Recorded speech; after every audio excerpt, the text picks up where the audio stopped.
Hello and अस्सलाम वालेकुम। अगर आपको याद हो तो इससे पिछला जो लेक्चर था उसके अंदर हम लोगों ने बड़े स्पेसिफिकली होके पढ़ा था क्वालिटी कंट्रोल के बारे में। ठीक है, हम लोग जो अभी तक प्रैक्टिस मैनेजमेंट को ख़त्म कर चुके हैं, जिसमें हम लोगों ने क्वालिटी कंट्रोल पढ़ा है, टेंडर पढ़ा है, ऑडिट फीस पढ़ा है, एडवर्टाइजिंग पढ़ा है। ये तीन वो टॉपिक्स हैं, टेंडर, ऑडिट फीस और एडवर्टाइजिंग, जो कि पेपर में बहुत कम पूछे जाते हैं बिकॉज रिलेटिवली ईजी होते हैं। सीधा सीधा आपने क्या करना है, टेंडर है तो सीवी होनी चाहिए, डिमॉन्स्ट्रेशन करनी है, बस ये सब कुछ करना है। ठीक है, पास के जो आपकी एग्जाम किट है उसमें भी आपको क्वेश्चंस ऐसे नहीं मिलेंगे, but in the case of अगर देखा जाए, इसकी कोई एग्जांपल भी नहीं है ऐसे जो कि बड़ी मुश्किल हो। इजी क्वेश्चन होता है, बहुत ज्यादा याद करो, लिख दो। ठीक है। और फिर आते हैं हम लोग प्री अपॉइंटमेंट इश्यूज की तरफ। बहुत मेजर टॉपिक है, एग्जाम में बोर्ड टेस्ट होता है। प्रैक्टिस मैनेजमेंट से ज्यादातर, बल्कि 99% ऑफ द टाइम अगर कोई क्वेश्चन आता है तो या वो क्वालिटी कंट्रोल के ऊपर होगा, जिसमें हॉट रिव्यू, कोल्ड रिव्यू की हम लोग बात करते हैं, और या तो वो प्री अपॉइंटमेंट इश्यूज की तरफ होगा। ठीक है, these two are the major topics of practice management, जो कि पेपर में एग्जामिनर टेस्ट करता है। एडवर्टाइजिंग करना बहुत आसान है, एग्जाम्पल्स करो, उठाओ, लिखो, बस सीधी सी बात है। ये 5 बेसिक प्रिंसिपल्स एडवर्टाइजिंग की हैं। अगर मैं ऑडिट फीस की बात करता हूँ, तीन चीजें सिर्फ आपने याद रखनी। Contingent fees is not allowed, low bowling is allowed, report कर दो मैनेजमेंट को, कमीशन इज अलाउड, रिपोर्ट कर दो मैनेजमेंट को, बस इतनी सिंपल सी बात है। इसी तरह के क्वेश्चन पूछ सकता है। और टेंडर बनाना क्यों इजी है? क्योंकि आपको रिव्यू करना भी इजी हो जाता है उसके अंदर। किस लिए? क्योंकि भाई you are just trying to get a job, CV बनानी है, स्किल्स, ये चीजें होनी चाहिए। एक टेंडर बना हुआ होगा, उसको रिव्यू करना है। पास्ट एग्जाम्स के अंदर भी इसके क्वेश्चंस 99% ऑफ द टाइम नहीं पूछे गए, लेकिन प्रैक्टिस मैनेजमेंट का जब भी टॉपिक आया पेपर में, वो 25 मार्क्स के क्वेश्चन में आता है। सेक्शन 2 के अंदर फॉल करता है ये हमेशा। ठीक है, सेक्शन नंबर 2 या सेक्शन बी के अंदर ये फॉल करते हैं, इसके क्वेश्चंस 25 मार्क्स के अंदर। और मोस्ट प्रोबेबली क्वेश्चन नंबर 2 के अंदर फॉल करते हैं अगर देखा जाए तो। ठीक है, क्वेश्चन 3 में भी फॉल कर सकता है। लेकिन प्रैक्टिस मैनेजमेंट जब भी पेपर में आता है तो उसमें quality control is the most hot topic जो कि एग्जामिनर पूछता है। और नंबर 2 पे आता है pre appointment issues. Pre appointment issues और क्वालिटी कंट्रोल का एक ही लीग है भाई, ये दोनों आ सकते हैं पेपर में। इन दोनों के लिए आपने 100% प्रिपेयर रहना होता है। इस लेक्चर के अंदर जो हम लोग क्वेश्चन करने लगे, मैंने आपको बताया था कि जब हम लोग प्रैक्टिस मैनेजमेंट खत्म कर देंगे, जो कि खत्म हो चुका है, पिछली 5 लेक्चर्स की रिकॉर्डिंग अगर आप सुने तो आपको हर एक लेक्चर के अंदर कोई ना कोई एक प्रैक्टिस मैनेजमेंट हम लोग कवर अप कर रहे होंगे उसके टॉपिक्स को। आज जो हम लोग कवर अप करने लगे हैं वो है क्वालिटी कंट्रोल। हम लोग जो पढ़े, हमने लास्ट पढ़े, पिछली रिकॉर्डिंग में आपने सुना होगा। आज हम लोग कवर कर रहे हैं क्वालिटी कंट्रोल का एक क्वेश्चन पास्ट एग्जाम किट के अंदर से। पास्ट पेपर्स की तरफ अभी मैं नहीं जाऊंगा, मैंने आपको बताया था कि वो हम लोग कर रहे होंगे जिस वक्त हमारा पूरा कोर्स खत्म हो जाएगा। फिर पूरे पूरे क्वेश्चन पेपर मैं आपको कराऊंगा review type, review point of view से कि कैसे, कि अगर सॉल्व करके कोई मुझे भेजना चाहता है तो मोस्ट वेलकम, मैं उसको उसके मार्क्स भी बताऊंगा। ठीक है, इट इज़ माई रिक्वेस्ट कि जब हम लोग जाएं तो आप लोग प्लीज़ इनको करें, पास क्वेश्चंस को खुद से अटेम्प्ट करें। बुक के क्वेश्चंस को मत छोड़ना, बुक के क्वेश्चंस 100% कवर अप करें। रोज के 2 क्वेश्चंस आप करें, 3, मतलब रोज के 2 क्वेश्चंस भी करना अगर आप शुरू कर देना एग्जाम की तरह से। जैसे सेक्शन ए है तो सेक्शन ए से आपने उठा लिया, जैसे लेट सपोज अगर मैं कहता हूँ सेक्शन ए 50 मार्क्स का आता है, सेक्शन ए से आपने एक क्वेश्चन उठाया और फिर सेक्शन बी के लिए आगे जाके कोई से 2 क्वेश्चन उठाओ। अपने लिए एक पूरी लिस्ट बनाओ जिसमें आप पूरा पेपर खत्म कर रहे हो। ठीक है, इस तरह से। मतलब आपके पास बुक में भी 3 चीजें हैं ना। पहला सेक्शन ए आ जाता है, planning and conducting an audit. यहाँ से जैसे मैं कहता हूँ राइटर ग्रुप उठा लिया मैंने। फिर सेक्शन बी में जाता हूँ, मैं कहता हूँ मैंने ये उठा लिया, और फिर अगर आगे आ जाऊँ तो अदर असाइनमेंट से मैं कहता हूँ कि भाई मैंने ये उठा लिया। फिर इसी तरह से यहाँ से कोई उठा लो आप। मतलब 3 question which should be representing 100 marks of a paper, और वो 3 घंटे में कंप्लीट करो। इस तरह से आप अपने क्वेश्चंस अभी से करना शुरू कर दो।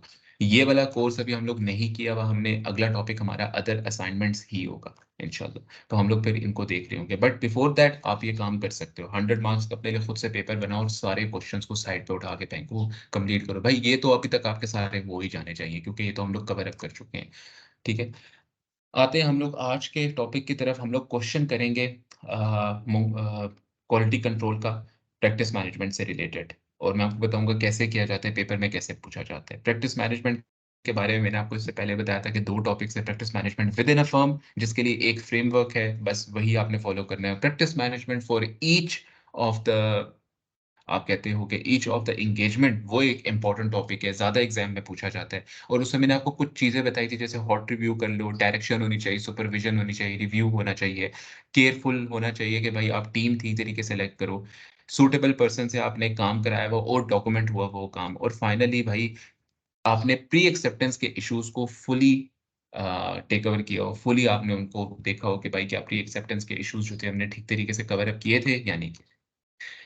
क्वालिटी कंट्रोल एक बहुत ईज़ी टॉपिक है अगर आप टेक्निकल माइंड के बंदे हो, लेकिन अगर तो आप हो, लेट्स सपोज़ आप कहते हो आप रट्टा मारने वाले बंदे हो, तो फिर थोड़ा-सा मुश्किल हो जाता है ये। क्यों? क्योंकि मैंने आपको जो ओवरव्यू दिया था ना, वो भी शायद बहुत कम है, 1% को सिर्फ़ रिप्रेज़ेंट करता है ओवरऑल क्वालिटी कंट्रोल के पोर्शन को। व्हाई? बिकॉज़ अभी जो हम लोग क्वेश्चन करेंगे शायद उसमें से बहुत कम आपको वो वाला टॉपिक मिले, जो कि हमने एक्चुअली पढ़ा है पिछली रिकॉर्डिंग में, ठीक है? बहुत कम वो चीज़ें इनकॉर्पोरेट होके मैंने आपको क्वेश्चन के अंदर, लेकिन क्वालिटी कंट्रोल के बारे में ये ख़ास बात ये है कि यार आप अपना दिमाग इस्तेमाल करो, जहाँ पे आपको लगता है ये काम गलत हुआ है, बस that is it, that is your quality control का इश्यू, दैट्स इट।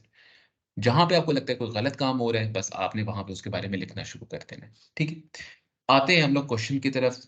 क्वेश्चन का मैंने यहाँ पे बना लिया है, हाँ, मंगोलिया ग्रुप नाम है और ये क्वेश्चन है हमारा अम, ये रहा।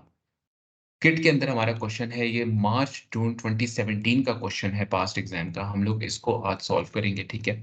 आते हैं क्वेश्चन की तरफ, पढ़ते हैं, देखते हैं कहाँ पे इश्यूज है, क्या रिक्वायरमेंट्स है, कैसे आता है क्वेश्चन पेपर के अंदर, कितने मार्क्स हो सकते हैं, ठीक है। मंगोलिया ग्रुप क्वेश्चन है। इससे पहले कि मैं क्वेश्चन अभी कर रहा हूँ, लेकिन आपसे रिक्वेस्ट है, अगर आपने करना चाहते हो, इट वुड बी बेटर कि आप इस रिकॉर्डिंग को पॉज़ करो, पूरे क्वेश्चन को खुद से पढ़ें और अपने माइंड में अपना एक सिनेरियो बनाएँ कि यार यहाँ पे किधर-किधर मुझे इश्यूज़ लग रहे हैं, कैसे मैं इस क्वेश्चन को सॉल्व करूँगा। Then come back to this recording और फिर इस रिकॉर्डिंग को आप सुनें, ठीक है? और आपको पता लगेगा कि कहाँ पे आप गलत थे और किस काम को कैसे किया जा सकता है, ठीक है? Let's come towards the question. Magnolia group, sorry नाम है, मंगोलिया नहीं, मैग्नोलिया ग्रुप नाम है क्वेश्चन का। स्टार्ट करते हैं। You are responsible for performing engagement quality control reviews. मैं थोड़ा सा 1 मिनट इसको ज़ूम इन कर दूं ताकि नज़र ठीक से आए। अब आएगा सही से नज़र। You are responsible for performing engagement quality control reviews on selected audit clients of Crocus and Corporation, and you are currently performing a review of the audit of Magnolia Group। ठीक है भाई, वो ये मुझे एक सिंपल सी बात बता रहे हैं कि भाई मैं एंगेजमेंट क्वालिटी कंट्रोल रिव्यूज करता हूँ, फर्म का नाम क्या है, क्रोकस एंड कॉर्पोरेशन नाम है, और इस वक्त मैं किस कंपनी का रिव्यू कर रहा हूँ, मैग्नोलिया ग्रुप। अगेन किस तरफ सिचुएशन जाती है, क्वालिटी कंट्रोल प्रोसीजर्स या फिर quality control review on special assignments या फिर इंडिविजुअल असाइनमेंट्स की तरफ जाती है। मतलब फर्म से बाहर निकल आए हम लोग, आगे क्वालिटी कंट्रोल और ऑन इंडिविजुअल कंपनीज या फिर जब हम लोग असाइनमेंट्स कर रहे होते हैं वहां पे हम लोग निकल आए। आते हैं हम लोग अगली तरफ, कहता है जी भाई, the group manufactures chemicals which are used in range of industries with one of subsidiaries Daisy Corporation specializing in chemical engineering and developing products to be sold by the other group companies. The group's products sell in over 50 countries।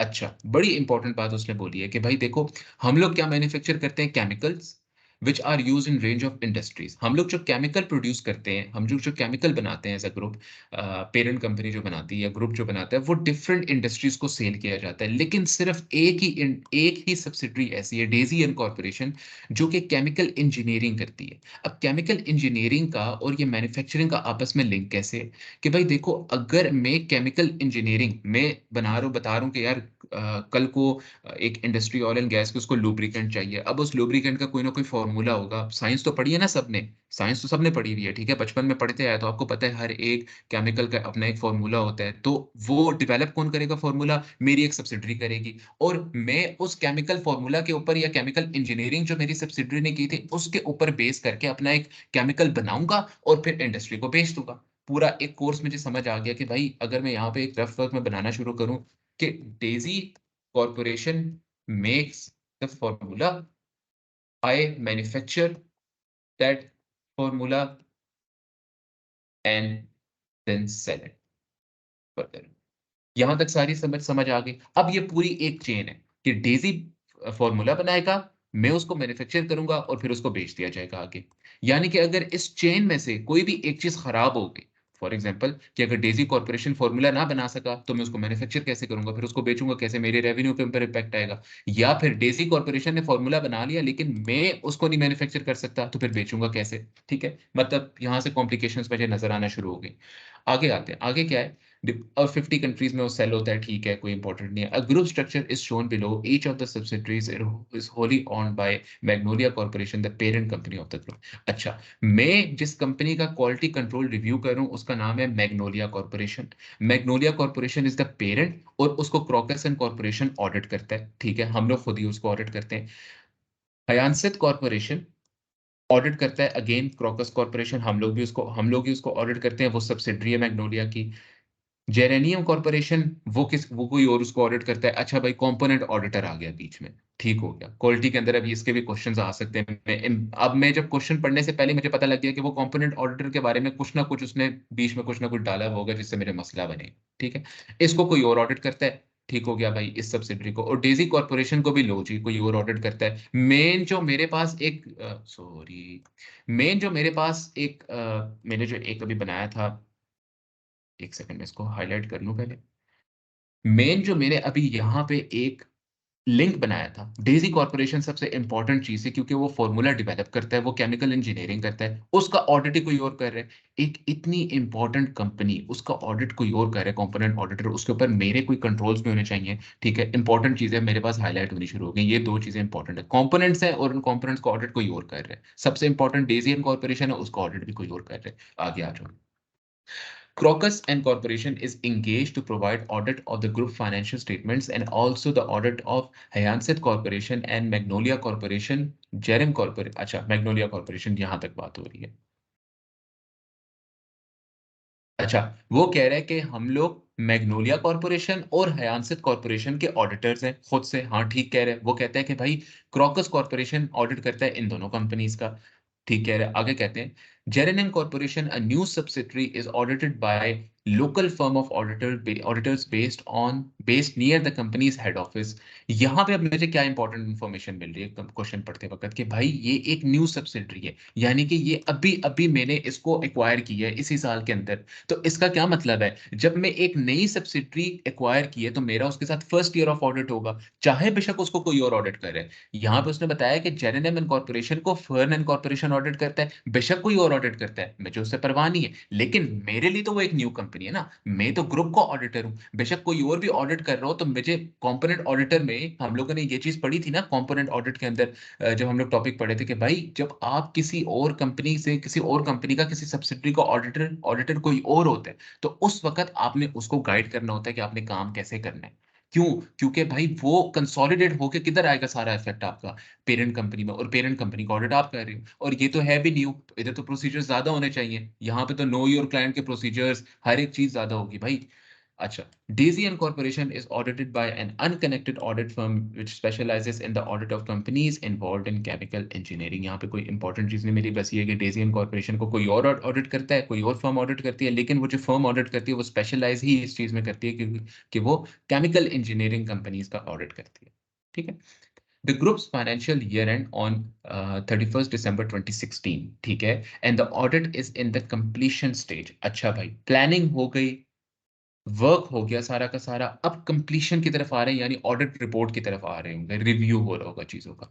With the auditors report due to be issued in 3 weeks time, 3 हफ्ते का time है जब financial statements final हो जाएंगी और auditors की report issue कर दी जाएगी।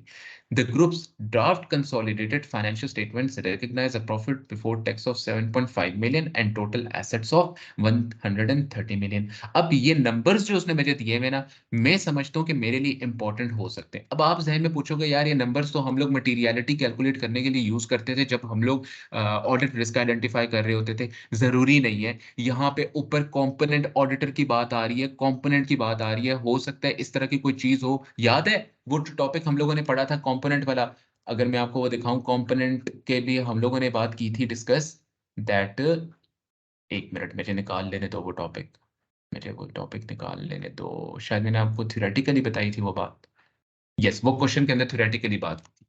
अच्छा, अगर आपको याद हो तो मैंने पहले रिकॉर्डिंग में भी आपको ये चीज बताई थी कि यार जिस वक्त हम लोग कंपोनेंट की बात कर रहे होते हैं ना, तो कंपोनेंट सिग्निफिकेंट है या नहीं है सिग्निफिकेंट, ये किस चीज पे डिपेंडेंट होता है, उसका प्रॉफिट, उसका रेवेन्यू, उसके एसेट्स, उसका कैश फ्लो। कोई भी एक चीज अगर टोटल ग्रुप के एसेट्स या मतलब जिस चीज से आप कंपेयर कर रहे हो उसके 15% से अबव है, तो वो क्या हो जाता है, सिग्निफिकेंट हो जाता है, कोई भी एक चीज अगर ऊपर हो। 15% से, तो वो सिग्निफिकेंट होता है। तो ये नंबर मेरे लिए इंपॉर्टेंट होंगे। मैं रफ में अभी से अपने पास ये नोट डाउन कर लेता हूँ। क्या? कि भाई प्रॉफिट है ग्रुप का कितना? 7.5 मिलियन, 7500000, ठीक है। और जो एसेट्स हैं ग्रुप के, वो कितने हैं? 130 मिलियन। ठीक हो गया? ये आ गई बात सारी। ये चीज़ मेरे लिए इम्पोर्टेंट होगी क्योंकि कहीं न कहीं शायद ये कंपोनेंट वाली बात के अंदर ये यूज़ हो रहा हो। मैंने अपने पास अभी से नोट डाउन कर ली। The notes from your review of audit working papers are shown below, summarizing the issues relevant to each subsidiary. अच्छा भाई, अब आ जाते हैं हम लोग मेन क्वेश्चन की तरफ, और क्वेश्चन आने से पहले मैं क्वेश्चन को लाज़मी पढ़ूँगा।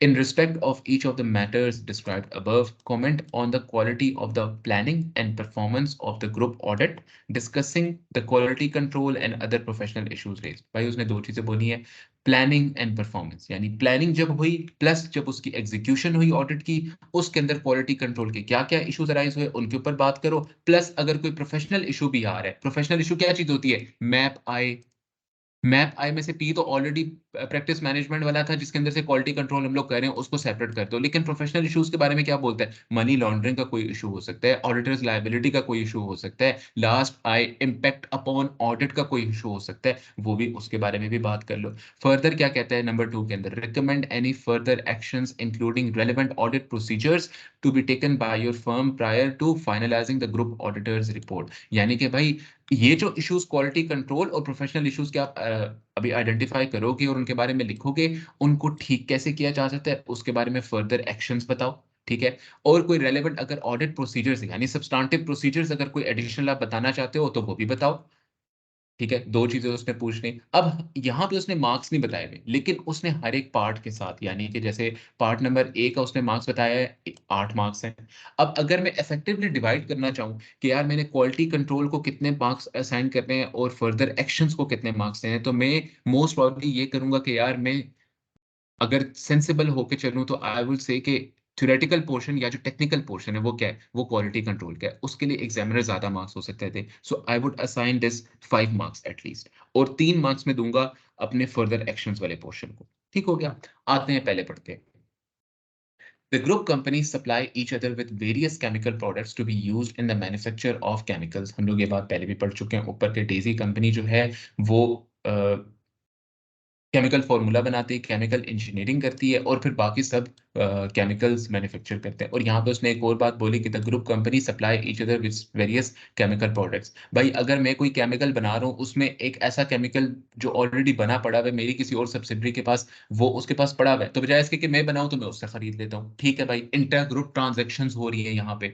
अगर इंपॉर्टेंट चीज़ समझनी है तो यहाँ पे इंटर ग्रुप ट्रांज़ैक्शंस हो रही हैं इस वक़्त सारी सब्सिडियरीज़ के दरमियान में। Audit work performed at interim stage at Hyacinth Corporation। अब ये interim stage क्या होता है? interim stage का मतलब है 6 months audit। दोबारा से पढ़ता हूँ। Audit work performed at interim stage as Hyacinth Corporation including walkthrough procedures and internal control evaluations। ठीक है भाई, जब interim audit हो रहा था तो उस वक़्त मैंने क्या-क्या किया था? उस वक़्त मैंने इंटरनल कंट्रोल्स की इवैल्यूएशन भी कर ली थी और वॉक थ्रू प्रोसीजर्स भी लगाए थे, ठीक है। Concluded that internal controls over inter group transactions were not effective. अच्छा भाई, बड़ी इंपॉर्टेंट चीज़ आने लगी है। वो कहता है कि भाई जो मैंने पहले काम किया ना इंटरनल कंट्रोल्स के ऊपर और जो वॉक थ्रू प्रोसीजर्स लगाए हैं, उससे मुझे अभी तक ये चीज़ आइडेंटिफ़ाई हुई है कि यार ये जो इंटरनल कंट्रोल की बातें हो रही है ना यहाँ पे A concluded that intergroup transactions were not effective. ठीक है, वो ये बात करता है कि भाई देखो मैं पहले ही कंक्लूड कर चुका हूँ कि जो मैंने काम किया था उस वक़्त वो ठीक नहीं था। मतलब इंट्रा ग्रुप ट्रांज़ैक्शंस जो हो रही हैं उसके ऊपर जो कंट्रोल्स लगाए जा रहे हैं वो इफेक्टिव नहीं है। अब इसका मतलब क्या है? जब एक सब्सिडियरी पेरेंट कंपनी को कोई चीज़ बेच रही है तो इंट्रा ग्रुप ट्रांज़ैक्शन आके कंसोलिडेटेड फाइनेंशियल स्टेटमेंट्स के अंदर वो ट्रांज़ैक्शन नहीं आनी चाहिए। तो अब हो सकता है इस पे इसका मतलब ये हो कि यार वो डिलीट नहीं होती, वो माइनस नहीं की जाती या वो सेपरेटली शो नहीं कराई जाती। अगर आप किसी कोई सब्सिडियरी और पेरेंट कंपनी को इंटरग्रुप ट्रांज़ैक्शन है, तो हमें ये भी पता होना चाहिए कि आईएफआरएस 3 गुडविल वेरी कंसोलिडेशन की बात ही कहती है कि यार देखो आपकी जो इंट्रा ग्रुप ट्रांज़ैक्शंस होती हैं, इंडिविजुअल फाइनेंशियल स्टेटमेंट्स के अंदर भी आपने ये चीज़ गौर करनी होती है कि यार वो आप डिस्क्लोज़ करोगे separately that these are intra group transactions. अगर रेवेन्यू का कुछ पोर्शन इंट्रा ग्रुप का है, तो आप अपने notes to the financial statement disclosure में ये बात बताओगे। दैट यार ये इंटर ग्रुप है, इसके ऊपर रिलाय मत करो, ये तो मैंने अपने ही बंदे को भेजा है ना, क्या पता कल को ना भेजो। ठीक है, इस तरह की बात होती है, और उसके ऊपर कंट्रोल्स इनफेक्टिव है। यहां तक बात ये बता रहे हैं कि उसके ऊपर कंट्रोल्स ठीक नहीं है। अब वो कंट्रोल्स किस लिहाज से ठीक नहीं है वो आगे बताएगा। And this was documented in the audit file. अच्छा ठीक है, डॉक्यूमेंट हुआ है, वेल एंड गुड, क्वालिटी का यहाँ पे कोई इशू नहीं है अभी तक मुझे मिला। At the final audit, test of controls were perform to confirm this case to be. यार ये क्या किया इन्होंने, ये क्या अजीब सी बात की है, एमी फजूल की मेहनत, फजूल का टाइम उन्होंने वेस्ट किया। जब आप पहले से ये चीज डिसाइड कर चुके हो कि मेरा test of controls perform, final audit देखो भाई, मैं ड्यूरिंग इंटरिम स्टेज ऑडिट करने से पहले ये चीज आइडेंटिफाई कर चुका हूं कि इंटर ग्रुप के ऊपर ट्रांजैक्शंस जो हो रही हैं, जो कंट्रोल्स हैं वो इनफेक्टिव हैं। अब दोबारा से मैं उनके ऊपर कंट्रोल्स लगा रहा हूं और कह रहा हूं कि भाई वही केस है, मतलब वो अभी तक इनफेक्टिव है। मैंने क्यों ये काम किया, जब एक दफा मैं आइडेंटिफाई कर चुका हूं कंट्रोल्स जो है इंटर ग्रुप के ऊपर वो इनफेक्टिव है, दोबारा करने की क्या जरूरत है, टाइम वेस्ट है ना मेरा, फजूल में मैं अपनी मेहनत लगा रहा हूं। तो पहला क्वालिटी कंट्रोल का मुझे इशू मिल गया, that why the work is perform when it has already been concluded that the intergroup transactions were ineffective। तो मैं पानी पी रहा था।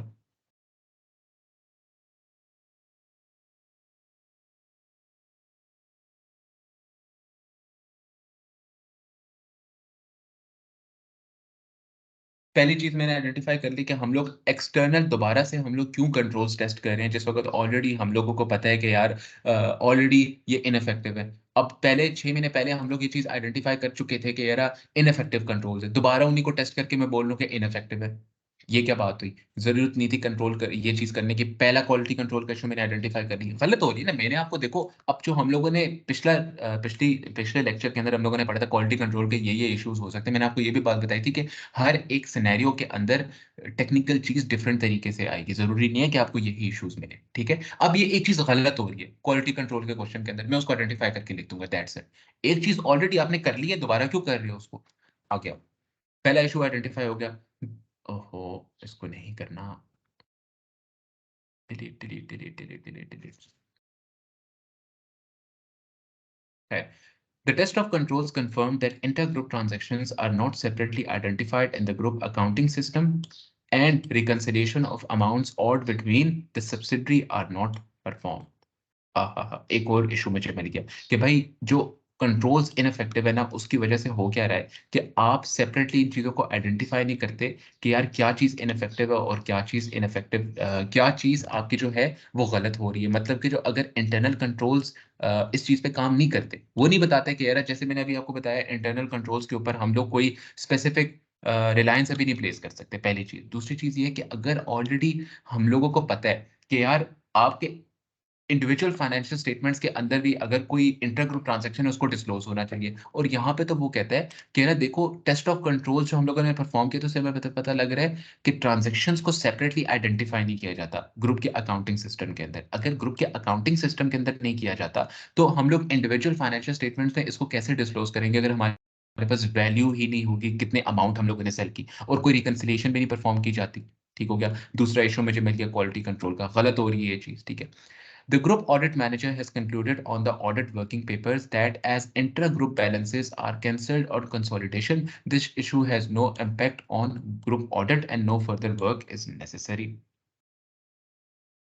गलत कह रहा है, क्यों गलत कह रहा है कि भाई देखो ग्रुप ऑडिट मैनेजर कहता है कि यार देखो ऑलरेडी ये चीज जो है फाइनल में जाके तो वैसे भी जब कंसोलिडेशन होगी तो उसमें कैंसिल आउट हो जाएगी, तो हमें क्या जरूरत पड़ी हुई है कि हम लोग इसको यहाँ पे इनके ऊपर कोई एडिशनल काम करें। जो ऊपर हम लोगों ने बात की कि यार ऊपर एक इशू आइडेंटिफाई किया है ना कि इंडिविजुअल फाइनेंशियल स्टेटमेंट्स के अंदर भी उसको डिस्क्लोज होना चाहिए, इसलिए आइडेंटिफाई करना चाहिए, क्वालिटी कंट्रोल का इशू है, आपने उसको लेट गो कर दिया।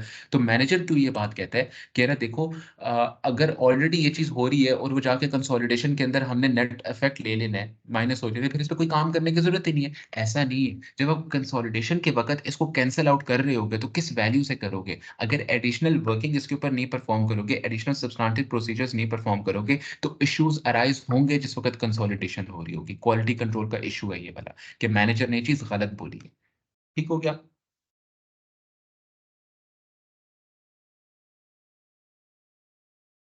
अच्छा, यहाँ पे मैं एक और चीज भी अभी आगे आ जाएगी।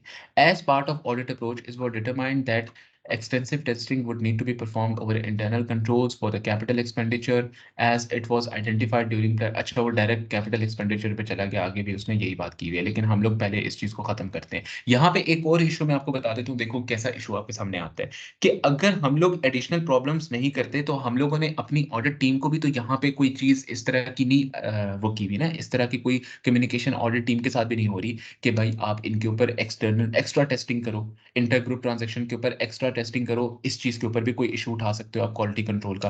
क्यों? क्योंकि भाई देखो अगर ऑलरेडी एक इशू मौजूद था तो उसके ऊपर टेस्टिंग ज्यादा होनी चाहिए थी सब्सटेंशियल, और वो आप नहीं कर रहे। तो अगर आप नहीं कर रहे तो क्या है? क्वालिटी कंट्रोल का इशू है। एक और इशू मैंने आइडेंटिफाई कर ली, मैं भी तो 4 इश्यूज आइडेंटिफाई कर चुका हूं। आगे आते हैं।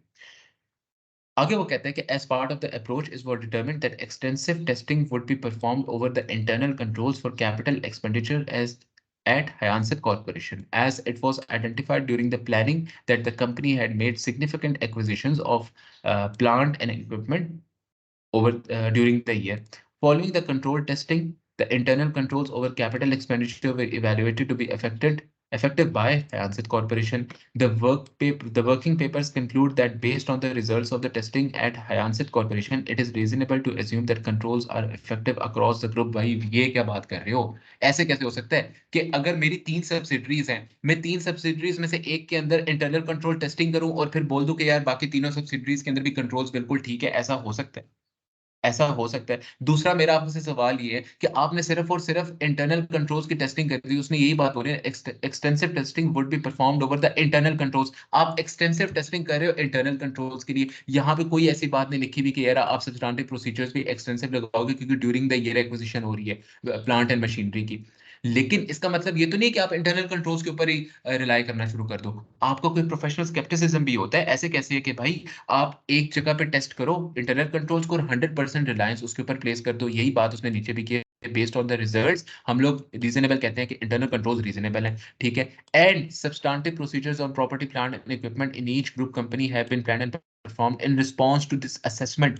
इन रिस्पांस टू दिस असेसमेंट इस पूरे पैराग्राफ के दो इश्यूज निकलते हैं। क्या इश्यूज निकलते हैं? कि भाई देखो पहली चीज ये है कि आपने चलो एक जगह पे एक्सटेंसिव टेस्टिंग की, आपने अपनी एक सब्सिडरी के अंदर जिसका आप खुद ऑडिट करते थे, क्रॉकस एंड कॉर्पोरेशन खुद ऑडिट कर रहा था, वहां पे आपने एक्सटेंसिव टेस्टिंग की हयांसित कॉर्पोरेशन की, और फिर आपने बोला कि यार over the acquisition of plant and machinery internal controls बिल्कुल ठीक है। सही है, एक्सटेंसिव टेस्टिंग करके आपने बात बोली। फिर आपने दो किस्म की चुल मार दी। क्या चुल मारी? पहली चीज गलत की कि यार देखो अगर इंटरनल कंट्रोल्स ठीक है एक कंपनी के अंदर प्लांट एंड मशीनरी एक्वायर करते वक्त, इसका मतलब ये नहीं है कि बाकी दोनों कंपनीज, बाकी दो सब्सिडरीज जो आपकी मौजूद हैं वो भी ठीक है। अब ये इफेक्टिवली कर क्या रहा है? हम लोगों ने टेस्टिंग की हयांसित कॉर्पोरेशन में कि प्लांट एंड मशीनरी एक्वायर करते वक्त इंटरनल कंट्रोल्स कैसे हैं, एक्सटेंसिव टेस्टिंग परफॉर्म की, वो सब कुछ ठीक निकला। इंटरनल कंट्रोल्स का पता लगा कि वो बिल्कुल एक्यूरेट है, डेड एक्यूरेट है। मैंने ये भी बोल दिया कि यार इस कंपनी में भी वो डेड एक्यूरेट होंगे और इस कंपनी में वो डेड एक्यूरेट होंगे। ऐसे कैसे मैं कर सकता हूँ? बेशक वो कोई और ऑडिट करे, लेकिन मैं तो ग्रुप ऑडिटर हूँ ना। मेरा तो काम है कि मैं सबके ऊपर ओवरऑल सबके ऊपर नजर रखूं। तो मैंने इनके अंदर क्यों ये बोल दिया कि ठीक है, पहली चीज क्वालिटी कंट्रोल का इशू आइडेंटिफाई कर लिया यहाँ पे। दूसरा इशू यहाँ पे क्या बनता है, उसने जो लास्ट लाइन लिखी हुई है कि यार that the substantive procedures and the substantive procedures on property, plant and equipment in each group company have been planned and performed in response to this assessment। यानी कि आपने रिस्पॉन्स क्या दिया था कि इंटरनल कंट्रोल्स बिल्कुल ठीक है, और in response to this assessment आपने सब्सटेंटिव प्रोसीजर्स कैसे परफॉर्म किए होंगे? बहुत नेग्लिजिबल, बहुत कम। क्यों? क्योंकि इंटरनल कंट्रोल्स बिल्कुल ठीक है तो आपको सब्सटेंटिव प्रोसीजर्स बनाने की ज्यादा जरूरत ही नहीं पड़ी। लेकिन ऐसा आप कैसे कर सकते हो? आप तो ऑडिटर हो, प्रोफेशनल स्केप्टिसिज्म तो इस्तेमाल करो। बिल्कुल तो इंटरनल कंट्रोल्स पे नहीं रिलाई कर जाना है ना, वो तो मैनेजमेंट ने बनाए हुए होते हैं। आप मैनेजमेंट पे क्यों रिलाई करोगे? तो यहाँ पे दो इश्यूज आइडेंटिफाई होते हैं सीधे सीधे कि यार आप एक्स्ट्रा सब्सटेंटिव प्रोसीजर्स लगाओ। There would be issues considering the quality control measures, कि आप क्वालिटी को इंपेयर कर रहे हो डायरेक्टली 100% किस चीज पे रिलाई करके? इंटरनल कंट्रोल्स पे रिलाई करके। यहाँ पे मैंने कितने इश्यूज, एक दो, इसके अंदर दो इश्यूज आइडेंटिफाई किए, तीन चार पांच ऑलमोस्ट मैं इश्यूज आइडेंटिफाई कर चुका हूं। अब उसने दूसरी बात बोली हुई थी कि यार recommend further actions. Further actions में मैं उसको क्या चीज बोल दूंगा कि यार डेफिशिएंसीज जो हो रही हैं इधर सारी, हमने पूरी स्टोरी पढ़ ली तो मैं आपको सीधा सीधा बताता हूँ। देखो पहली हमारी ये थी, तो उसमें मैं बोल सकता हूँ डेफिशिएंसीज जो हम लोग आइडेंटिफाई करते हैं ना इंटरनल कंट्रोल्स के अंदर, मेरे यहाँ पे ये चीज कहीं पे भी नहीं नजर आ रही। अब जब डेफिशिएंसीज इंटरनल कंट्रोल्स में हम लोग आइडेंटिफाई करते थे F8 में भी, तो उसमें हम लोगों ने ये चीज़ पढ़ी थी कि यार जब आप डेफिशिएंसी आइडेंटिफाई करते हो ना इंटरनल कंट्रोल के अंदर, सबसे पहला काम आप ये करते हो कि आप दोज चार्ज विद गवर्नेंस, यानी कि ऑडिट कमेटी को जाके वो रिपोर्ट करते हो, यहाँ पे वो चीज़ कहीं पे नहीं हो रही, तो उनको रिपोर्ट करो। पहली तो चीज़ आपके सामने ये है। दूसरी चीज़, आप फर्दर एक्शन ये रिकमेंड कर सकते हो कि यहाँ पे आप रिव्यू करो काम का सारा, ठीक है। फर्दर उसने जो फाइनल पार्ट में ये चीज़ बोली है कि यार कंपोनेंट ऑडिटर्स के ऊपर हम लोग सिर्फ ये बोल रहे हैं कि ग्रुप ठीक है, इंटरनल कंट्रोल्स ठीक होंगे वहाँ पे भी नहीं। जो कंपोनेंट ऑडिटर्स ने काम किया है, उनके काम को रिव्यू करो, देखो कोई सिग्निफिकेंट फाइंडिंग मिलती है आपको या नहीं मिलती, ठीक है। अब इंटर ग्रुप के ऊपर ज़्यादा इश्यू बना हुआ था, इंटर ग्रुप बैलेंसेस के ऊपर। उसके ऊपर उसने नीचे बोला था सब्सटेंटिव प्रोसीजर्स बना दो, तो बता दो कि यार एक्सटेंसिव सब्सटेंटिव टेस्टिंग करो उसकी, ठीक है। अब दूसरी चीज़ ये है कि देखो, जो चीज़ आपने बेची है किसी दूसरे ग्रुप के बंदे को, उसको वेरीफाई करने के लिए एक सब्सटेंटिव प्रोसीजर बना दो to verify the value of the amounts sold by the inter group transactions. It should be the value should be confirmed by verifying the invoices. Substantive procedure बना के दिखा दो उसको। दूसरा सब्सटेंटिव प्रोसीजर आप ये भी दे सकते हो कि यार पीयूपी जो होता है, प्रॉफिट अनरियलाइज्ड प्रॉफिट जो होता है, उसके लिए एक प्रोविजन बनाई जाती है, उसकी रिकैलकुलेशन कर दो, उसकी टेस्टिंग कर दो, ठीक है। और कैपिटल एक्सपेंडिचर के ऊपर एक और चीज़ थी कि हम लोगों ने एक्विजिशन के ऊपर कोई ज़्यादा सब्सटेंटिव प्रोसीजर्स नहीं बनाए होंगे, तो आप उसके ऊपर सब्सटेंटिव प्रोसीजर बना के दे दोगे। 2 सबसे सब्सटेंटिव प्रोसीजर आसान से कौन से? वैल्यूएशन कन्फर्म करनी है, inspect the invoices to confirm the value of the property plant and equipment acquired during the year, ठीक है। और दूसरी क्या चीज़ आप कह सकते हो? Physically inspect the assets to ensure that they exist, बस। लेकिन इन सबको भी लिख के बताऊँगा कैसे लिखते हैं। हम लोग आगे चलते हैं और आगे इस पोर्शन पे अब हम लोग आते हैं। यहाँ पे हम लोगों ने आइडेंटिफाई कर लिए क्वालिटी कंट्रोल के इश्यूज, और उसके अगेंस्ट हम लोगों ने ये भी बता दिया कि आप किस तरह से उसको रेकमेंड करोगे, फर्दर एक्शंस या सब्सटेंटिव प्रोसीजर्स बना के कैसे दोगे। यहाँ पे आते हैं। The subsidiary was acquired on अच्छा, जेरेनम कॉर्पोरेशन, जिसका ऑडिट कौन करता था? कोई और कंपनी करती थी, उसके ऊपर हम लोग आ गए, ठीक है। This subsidiary was acquired on 30th September 2016 and is audited by Fern and corporation, ठीक है। The group audit strategy contains the following statement in relation to the audit of Geranium corporation. अच्छा, हमारी जो स्ट्रेटजी स्टेटमेंट है, यानी कि हमारी जो डॉक्यूमेंट है, उसके अंदर ये चीज लिखी गई है। Geranim Corporation will only be consolidated for 3 months, and the post-acquisition profit for that period would be included in the group financial statements is 150,000, ठीक है भाई। 150,000 का प्रॉफिट है, और वो हम लोग इंक्लूड करेंगे फाइनेंशियल स्टेटमेंट्स के अंदर अपने 3 मंथ्स के लिए। On that basis, Geranim Corporation is immaterial to the group financial statements, and therefore our audit procedures are based on analytical procedures only. बस इतनी सी बात के ऊपर आप कह देते हो कि यार आप सिर्फ एनालिटिकल प्रोसीजर्स लगाओगे, कोई सब्सटेंटिव टेस्टिंग नहीं करोगे, कोई ऑडिट रिस्क आइडेंटिफाई नहीं करोगे, कोई सही से प्लानिंग नहीं करोगे, बस यही चीज है। आगे वो क्या कहता है कि भाई other than the analytical procedures performed, there is no documentation in respect of Geranium corporation और its audit firm for corporation included in the group audit working papers. भाई ये आप क्या बात कर रहे हो? ये कैसे हो सकता है? कंपोनेंट ऑडिटर, हम लोग जब कहते थे relying on the work of others, यहाँ पे आ जाओ, ये आओ लेक्चर के अंदर मैंने आपको एक चीज बताई थी कि हम लोग प्रोफेशनल स्केप्टिसिज्म के अंदर पढ़ते थे relying on the work of others, कैसे आपने रिलाई करना है। ये देखो, यहाँ पे हमने पढ़े थे relying on the work of others, qualification उठाओ, एक्सपीरियंस उसका क्या है, क्लाइंट की टेस्टिमोनियल उठाओ, perform your on calculations and compare, जो ऑडिटर ने काम किया, कंपोनेंट ऑडिटर ने, वो करो। आप दूसरे बंदे के काम पे रिलाई कर रहे हो। पहला इशू यहाँ पे ये वाला है कि भाई देखो, कोई और चीज नहीं है, there is no documentation in respect of general corporation. पहला इशू, आपने बस बोला कि भाई सिर्फ हम लोग एनालिटिकल प्रोसीजर लगाएंगे और बस मेरा काम खत्म। ऐसा कैसे हो सकता है? एक सेकेंड, इसको खत्म कैसे करेंगे? चलो छोड़ो, खैर है, आ गया अब। और दूसरी चीज क्या इशू है कि पहला इशू क्या कि भाई सिर्फ एनालिटिकल प्रोसीजर्स की बेसिस के ऊपर आप तो ये तो नहीं कह सकते कि कंपनी बिल्कुल ठीक है। $150,000 का जो प्रॉफिट आप उठा रहे हो सिर्फ उसकी बेसिस पे ये तो नहीं कह सकते ना कि कंपनी जो है इनसिग्निफिकेंट है। कंपोनेंट आपका डेफिनेशन कोई कहता है, आपने सिर्फ मटीरियलिटी नहीं फाइंड करनी होती प्रॉफिट की बेसिस पे किसी और सब्सिडरी की, आपने ये देखना होता है कि इज इट सिग्निफिकेंट कंपोनेंट या नहीं। सिग्निफिकेंट कंपोनेंट के लिए हमने क्या पढ़ा था? 15% on above of any of the cases, यानी प्रॉफिट, रेवेन्यू, कैश फ्लो और एसेट्स कोई एक चीज भी 15% ऑफ अबव में से है तो वो सिग्निफिकेंट है, और अगर कोई चीज सिग्निफिकेंट है उसका फुल ऑडिट करो, सिर्फ एनालिटिकल प्रोसीजर्स नहीं लगाने, सिर्फ इस बेसिस पे कैसे कह सकते हो, और नंबर्स की बेसिस पे तो नहीं होता, कोई और कंडीशंस भी हो सकती है, ठीक है, पहली चीज। और दूसरी चीज, हमने कोई और डॉक्यूमेंट नहीं बनाया, हमने सिर्फ और सिर्फ ये बोला कि बस एनालिटिकल प्रोसीजर लगाओ, बस हमारा सिर्फ ये डॉक्यूमेंट है, दैट्स इट। और जो उसकी ऑडिट फर्म है फर्न एंड कॉर्पोरेशन, उसके ऊपर भी हम लोगों ने कोई प्रोसीजर्स नहीं परफॉर्म किए, मैं उस पर रिलाई करने लगा हूं, लेकिन इसके बावजूद मैंने उस फर्म के ऊपर किसी किस्म के प्रोसीजर्स ही नहीं परफॉर्म किए हुए। भाई ऐसे कैसे हो सकता है? मैं कैसे रिलाई कर सकता हूँ किसी और बंदे के काम पे बगैर अपनी प्रोफेशनल स्केप्टिसिज्म इस्तेमाल किए? दूसरा इशू आइडेंटिफाई हो गया, आगे बढ़ते हैं।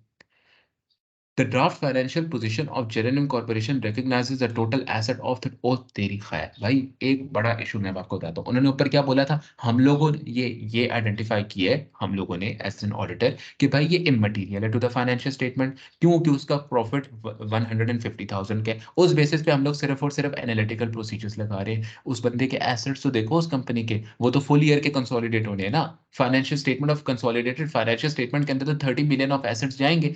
अब आ जाता हूं मैं अपनी इंपॉर्टेंट चीज पे, अगर आपको याद हो तो हम लोगों ने यहाँ पे ये चीज अभी निकाल के लिखी थी, ये चीजें कितना प्रॉफिट है इसका, प्रॉफिट कितना है जिस कंपनी की हम लोग बात कर रहे हैं, जेरेनियम कॉर्पोरेशन का प्रॉफिट कितना होगा, 150,000, ठीक है, ये आ गया प्रॉफिट।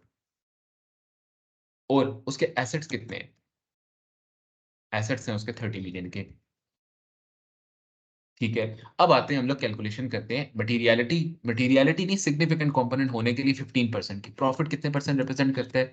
भाई वो रिप्रेजेंट करता है 2%, ठीक है भाई, 15% से कम है, इनसिग्निफिकेंट है। मैं मान लेता हूँ कि कंपोनेंट हम लोगों ने जो ये स्टेटमेंट दी थी ना कि वो इनसिग्निफिकेंट है, इसलिए हम लोग उसका सिर्फ एनालिटिकल प्रोसीजर्स लगाएंगे, यहां तक मैं मानता हूँ। आते हैं हम लोग एसेट्स के ऊपर, एसेट्स कितने परसेंट रिप्रेजेंट करते हैं? एसेट्स के साथ डिवाइड कर दूंगा, ओ खैर ये तो मेरे ख्याल से 23% पे जा रहे हैं ये।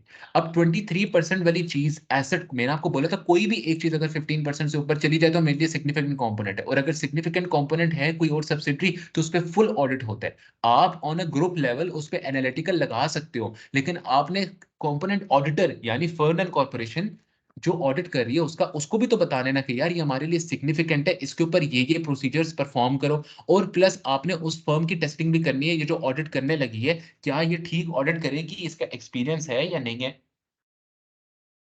क्वालिटी तो बड़ी जगह पे यहाँ पे इम्पेयर हो रही है, तो भाई पहली चीज मैं इसमें ये लिखूंगा कि yes considering the profit which represents only 1% of the group profit, the component is insignificant, या the subsidiary component is insignificant to the financial statements, hence analytical procedures would be considerate upon this.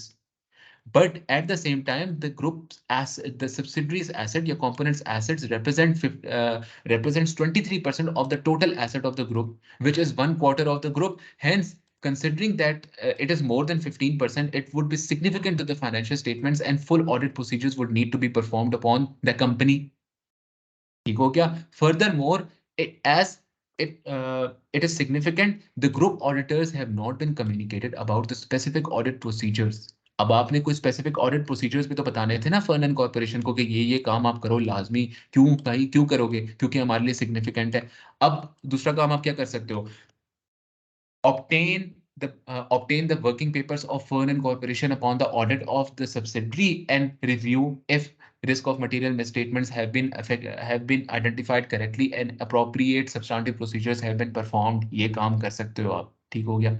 इस तरह से आप इसको लेके चलोगे इस question को, यहाँ पे आपको समझ आ गई, ठीक है। कितने मार्क्स है? 5 मार्क्स उसने दिया है, 3:2 की रेशियो में डिवाइड कर सकते हो। 3 मार्क्स हमने मैंने क्वालिटी कंट्रोल के लिए लिख लेने हैं, 3 इश्यूज में आइडेंटिफाई भी कर चुका हूँ, लिख भी लूंगा तो पूरे हो जाएंगे। 2 मार्क्स मैंने सिर्फ और सिर्फ इसको फर्दर एक्शंस के लिए देने, लिखेंगे तब हमें समझ आएगा।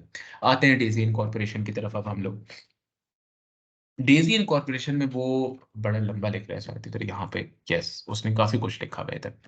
डेजी इनकॉर्पोरेशन के केस के अंदर हम लोग पढ़ते हैं कि वो क्या कहते हैं, as well as being involved in chemical engineering। अच्छा, डेजिन कॉर्पोरेशन कौन सी कंपनी है? जो केमिकल इंजीनियरिंग कंपनी थी, और ये एक वो वाहिद कंपनी है जो कि ग्रुप के अंदर केमिकल इंजीनियरिंग करके देती है हम लोगों को, ठीक हो क्या? इसके अलावा कोई भी केमिकल इंजीनियरिंग नहीं करके देता, यानी अगर इस कंपनी को कुछ हो गया तो फिर मेरी पूरी की पूरी ग्रुप की रेवेन्यू तो हिलेगा, क्योंकि अगर ये क्या फॉर्मूला नहीं बनाएगी, मैं उसको मैन्युफैक्चर नहीं कर पाऊंगा, मैं उसको सेल नहीं कर पाऊंगा।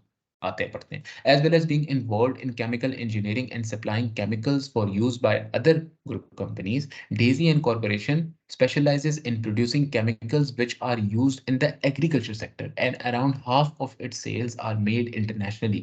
भाई डेजी इनकॉर्पोरेशन ना मेरे लिए बहुत इंपॉर्टेंट हो गए. क्यों? क्योंकि अगर देखा जाए तो सिग्निफिकेंट कंपोनेंट है या नहीं, क्योंकि कोई और अगर ऑडिट कर रहा होगा तभी कंपोनेंट बनेगा मेरे लिए, और यहाँ पे कोई और उसको ऑडिट कर रहा है, और यहाँ पे मेरे लिए सिग्निफिकेंट कंपोनेंट, अब मैं देख रहा हूँ ना बातें रेवेन्यू और सब कुछ को छोड़ दो फिर भी शायद वो मेरे लिए सिग्निफिकेंट बनता है. क्यों? क्योंकि भाई देखो, एक तो वो बड़ी इंपॉर्टेंट केमिकल इंजीनियरिंग करके देते हैं. दूसरा, वो वाहिद कंपनी है ग्रुप के अंदर जो कि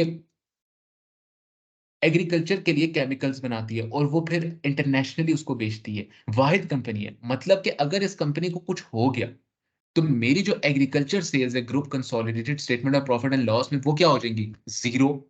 और अगर इस कंपनी को कुछ हो गया तो मेरे जो केमिकल का फॉर्मूला मिलता है वो भी नहीं मिलेगा. तो बहुत बड़ी तरीके से इफेक्ट होगी ये पूरे का पूरा ग्रुप अगर इस कंपनी को कुछ हो गया. तो मेरे लिए यहाँ पे मुझे लग रहा है इन बातों से कि मेरे लिए सिग्निफिकेंट कंपोनेंट बन सकता है.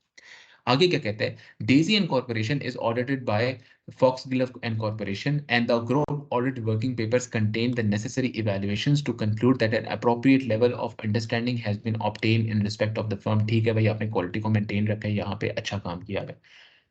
Foxglove and Corporation has provided your firm with a summary of key audit findings, which include the following statement. अब आगे statement.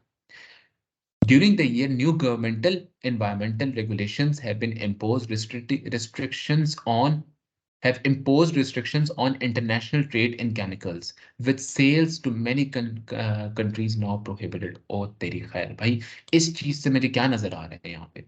अगर मैं ग्रुप का ऑडिटर होता और मैं ये स्टेटमेंट पढ़ता, आप ऑडिटर होते और आप ये स्टेटमेंट पढ़ते, आपको क्या चीज नजर आती है इधर भाई? गवर्नमेंट ने रिस्ट्रिक्शन इंस्ट्रिक्ट कर दी है कि आप इंटरनेशनल ट्रेड जो केमिकल्स की करते हो उस पर कुछ रिस्ट्रिक्शंस है, और मैं काफी ज्यादा कंट्रीज को अब वो नहीं बेच सकता.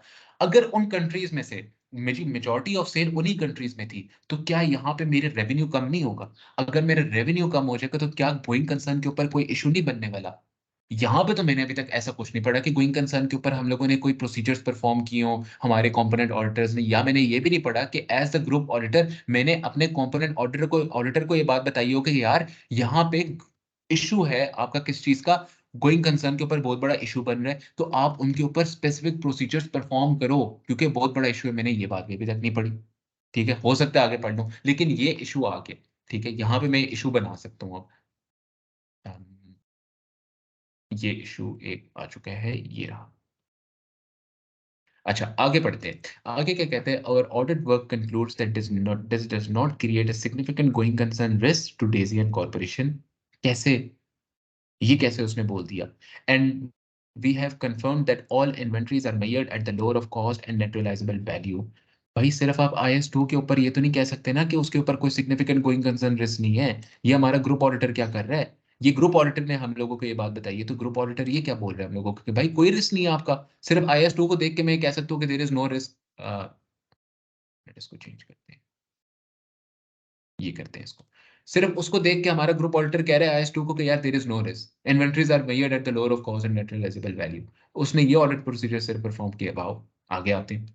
आगे कहते हैं the group manager has concluded that I am happy that no further work is needed in this area. अच्छा भाई, हमारा मैनेजर भी 30 मार खान है, उसने बोला है कि भाई हमें कुछ और काम नहीं करने की जरूरत. वहां पे ऊपर इतनी बड़ी स्टेटमेंट आ गई है, हमारे रेगुलेशंस चेंज हो गए हैं, उसके ऊपर कोई काम करने की जरूरत नहीं है. मतलब उसके कहने का ये, जो हमारे कंपोनेंट ऑडिटर्स ने एक बात बोली है कि भाई lower of cost and net realisable value और सिग्निफिकेंट कोई गोइंग कंसर्न रिस्क नहीं है, मैं उसको मानता हूँ. हमारा मैनेजर भी 30 मार खान है, वो भी उनकी बात में आ गया. We can rely on the unmodified audit opinion to be issued by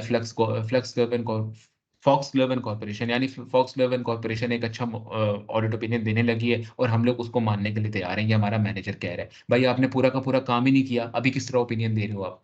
This issue was not identified until it was raised by Foxglove and Corporation. It has not been mentioned to me by the group board members and it has no implication for the consolidated financial statement. अबे ये क्या पागल तो नहीं हो गया हमारा? ये बंदा बिल्कुल ही किया है, इसको पता नहीं ऑडिटर किसने बनाया है. गौर से पढ़ो दोबारा से इस टॉपिक को, गौर से पढ़ो इस सेंटेंस को दोबारा से. क्या कहते हैं कि भाई मैं खुश हूं, जो काम किया गया बिल्कुल ठीक किया गया, यानी गोइंग कंसर्न के ऊपर मैं भी मानता हूं कोई इशू नहीं बन सकता IS2 की बेसिस के ऊपर. आगे वो ये कहता है कि अनमॉडिफाइड ऑडिट ओपिनियन देने लगे हैं वो लोग। भाई क्यों देने लगे हैं? अभी तो काम ही नहीं ठीक हुआ पूरा से। अभी तो आप लोगों ने गोइंग कंसर्न के ऊपर ठीक से प्रोसीजर्स ही नहीं बनाए। अभी से ही आप कह रहे हो कि काम ठीक हुआ है। अगर आगे मैं पढ़ूं तो वो ये कहता है कि भाई मुझे फॉक्स ग्लोवन कॉर्पोरेशन से पता चला है, भाई आप ग्रुप ऑडिट मैनेजर हो, you have the most senior authority while auditing there. ये जो जितनी भी कंपोनेंट ऑडिटर्स हैं आपके अंडर फॉल करते हैं। ठीक है, आपको कंपोनेंट ऑडिटर ने ये बात बताई कि ये रेगुलेशंस का मसला बना हुआ है कंट्री के अंदर, जिसकी वजह से सेल्स कम हो रही है। ये कंपोनेंट ऑडिटर ने आपको ये बात बताई। ग्रुप के बोर्ड मेंबर्स ने आपको क्यों ये बात नहीं बताई? यहाँ पे क्या मैनेजमेंट की इंटेग्रिटी के ऊपर आप क्वेश्चन नहीं उठाओगे कि वो लोग झूठ बोल रहे हैं, they are hiding this matter for some reason from the group auditor? उनको तो सबसे पहले चाहिए था कि आपको ये बात बताए। आपकी प्रोफेशनल स्केप्टिसिज्म किधर गई? और फिर आप आगे से ये बात भी कह रहे हो कि इसकी कोई इंप्लीकेशन नहीं होने लगी कंसोलिडेटेड फाइनेंशियल स्टेटमेंट में। मेरा एक बहुत बड़ा सवाल है, अगर ये आपकी सब्सिडरी है तो कहाँ पे कंसोलिडेट हो रही है? आपकी statement of group financial statements के अंदर कंसोलिडेट हो रही है। वहां पे क्या चीज बनी होगी सब्सिडरी की? गुडविल। क्या ये इंडिकेटर नहीं है कि आपका गोइंग कंसर्न के ऊपर इशू बनना शुरू हो जाए गोइंग कंसर्न के ऊपर? और फिर भी आप बोल रहे हो कि भाई गोइंग कंसर्न के ऊपर इशू होने के बावजूद एक एक्सटर्नल इंडिकेटर जो कि रेगुलेशंस चेंज हो रही है उसके बावजूद you are not going to test the goodwill for impairment.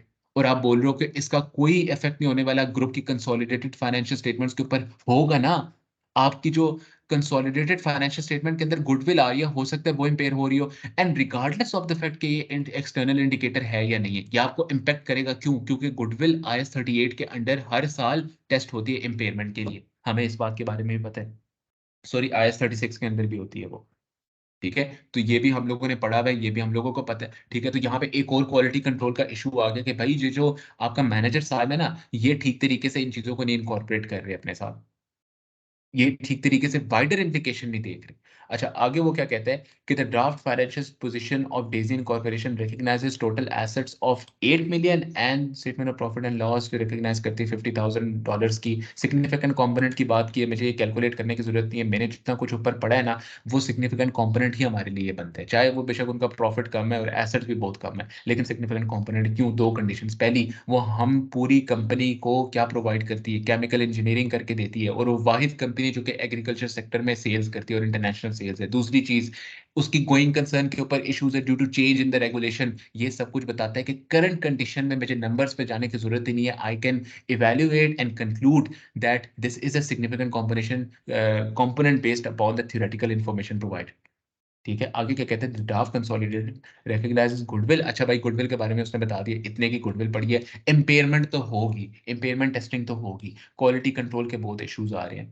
अब इस सब चीज को ना दोबारा से पढ़े तो एक इशू मैंने बीच में इसी तरह से जाने दी है। वाई? बिकॉज वो बड़ा इंपॉर्टेंट इशू है, और वो वही बच्चा उसको एनालाइज कर सकते हैं जो ठीक से गौर से इसको पढ़े। इसलिए आपसे रिक्वेस्ट है कि गौर से पढ़ा करें अपने किसी भी क्वेश्चन को।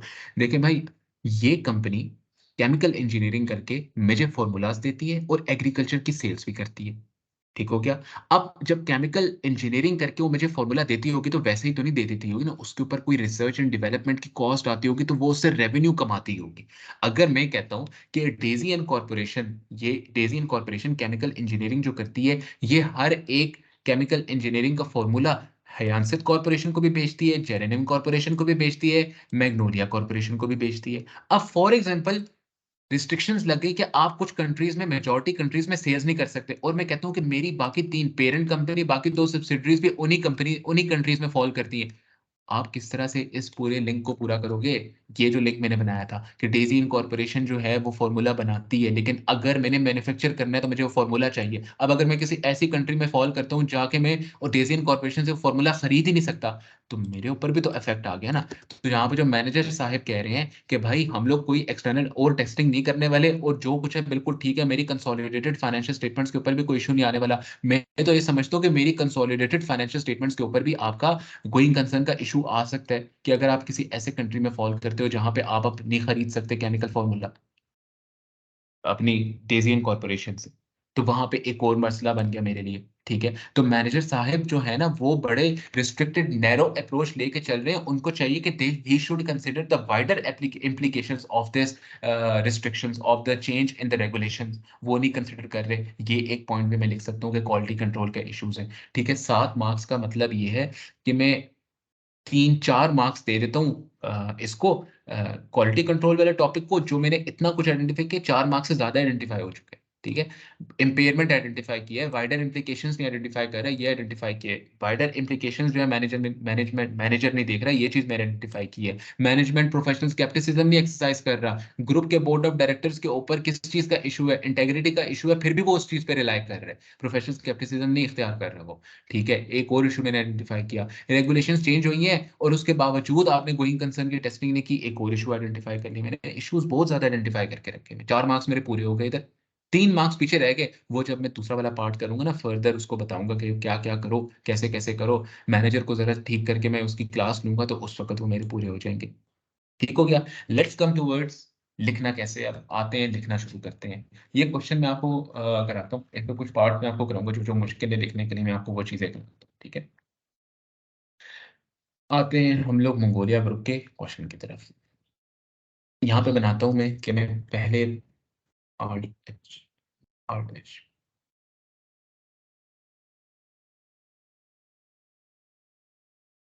ये हो गया मेरा लिखने के लिए, और लिखना शुरू करूंगा मैं इधर से।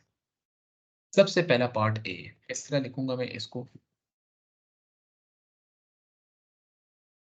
मैं करूंगा पार्ट ए, और मैं अभी कौन सा कर रहा हूँ पार्ट ए का?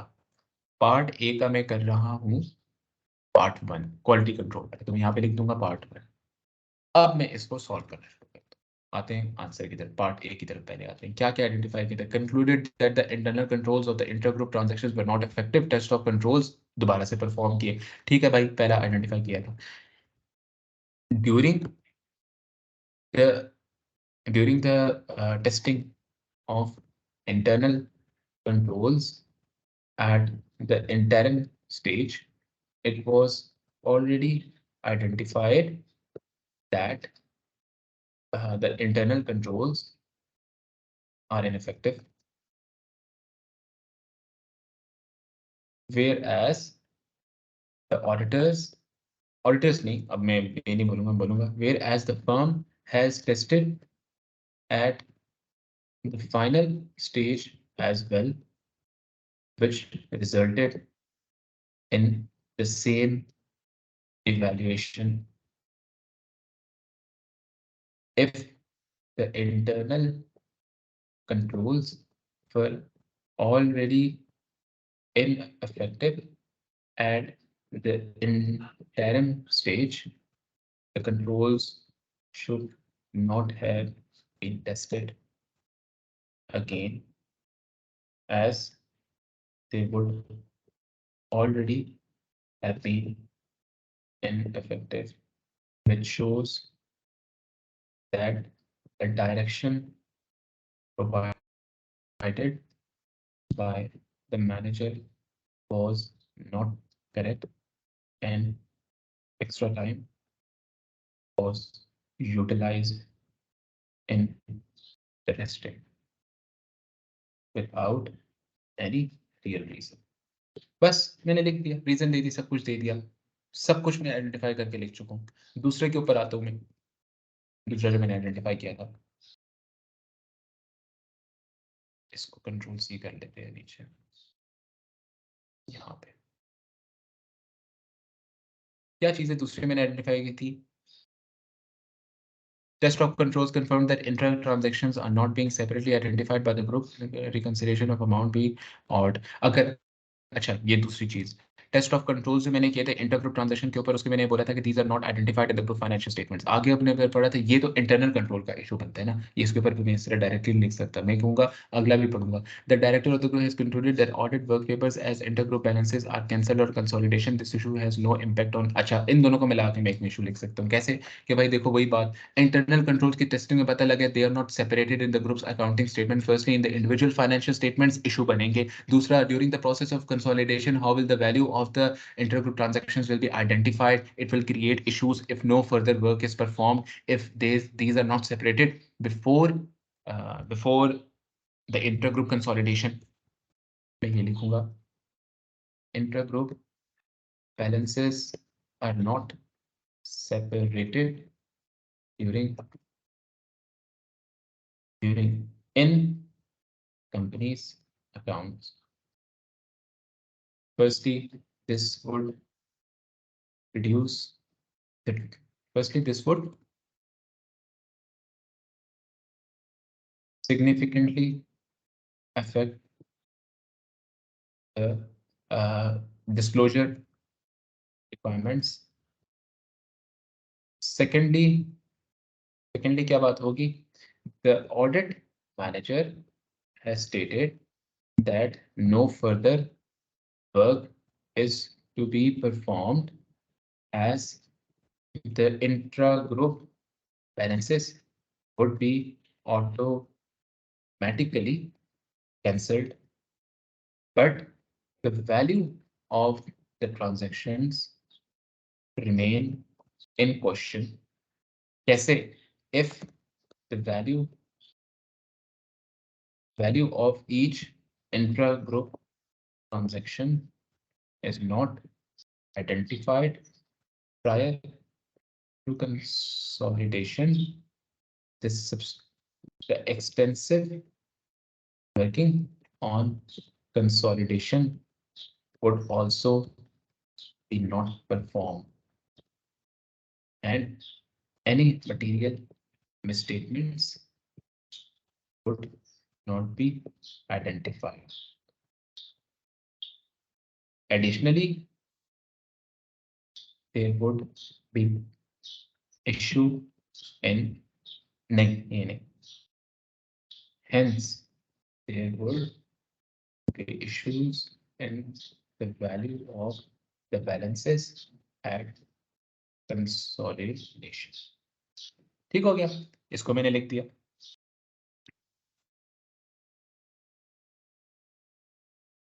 हाँ, इसमें मैं ये चीज भी डाल सकता हूँ कि नीचे the manager has also not directed or communicated with the audit team to test these balances before consolidation. भाई हो सकता है ना कि जो आपकी मैनेजमेंट है जिस कंपनी का आप ऑडिट कर रहे हो वो इसको कम ज्यादा करके दिखाए, वाई, ताकि प्रॉफिट एंड लॉस कंसोलिडेट ज्यादा आए. इस तरह कर सकती है ना वो. आप तो प्रोफेशनल स्केप्टिसिज्म के शिकार हो, आप तो नहीं रिलाई कर सकते. मैनेजर ने ये चीज ऑडिट टीम को बताई नहीं है, ना कम्युनिकेट किया. The manager has also not directed और communicated with the audit team to test these balances before consolidation, which would again impair the quality of the work performed upon the intra-group balances and disclosure requirements in individual financial statements.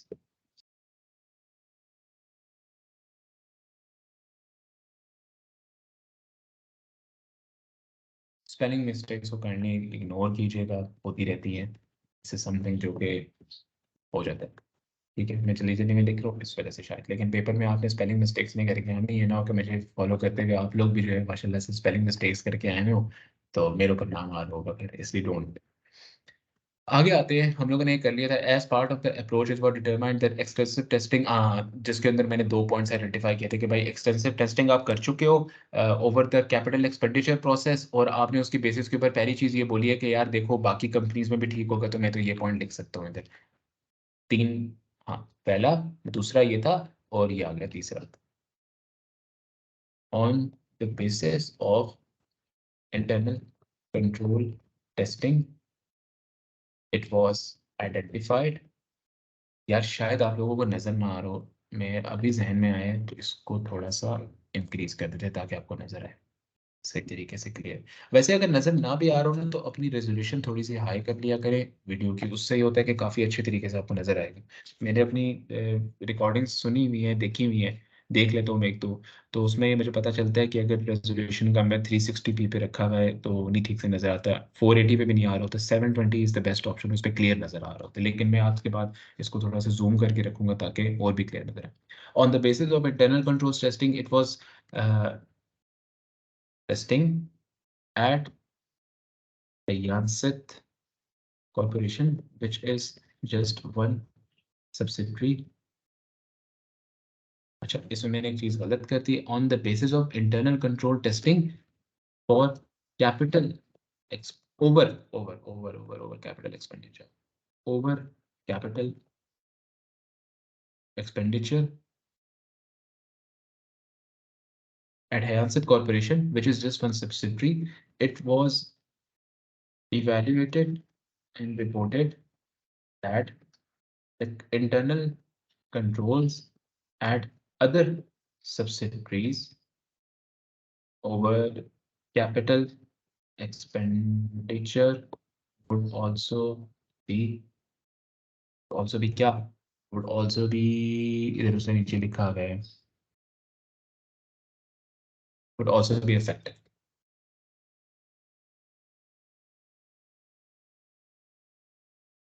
Whereas this should not be the case, as internal control testing at one component could not identify, cannot identify the effectiveness of controls at other components. Further, it should also be noted that the other two components are audited by separate auditors. Hence, detailed internal control testing should have been communicated to the component auditors, which is not the case. Hence, the quality of the work and internal control reliance has been impaired. ठीक है, मैंने उसको explain कर दिया कि ये reason है। अब आगे आते हैं, एक और जो इशू मैंने इसमें आइडेंटिफाई किया था कि भाई operating effectiveness of internal controls cannot reduce the substantive testing fully. A full reliance cannot be placed upon only the effectiveness of internal controls.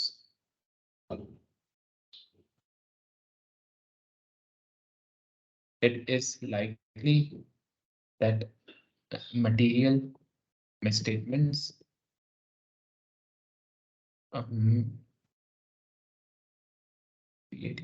misstatements can occur even if internal controls are effective.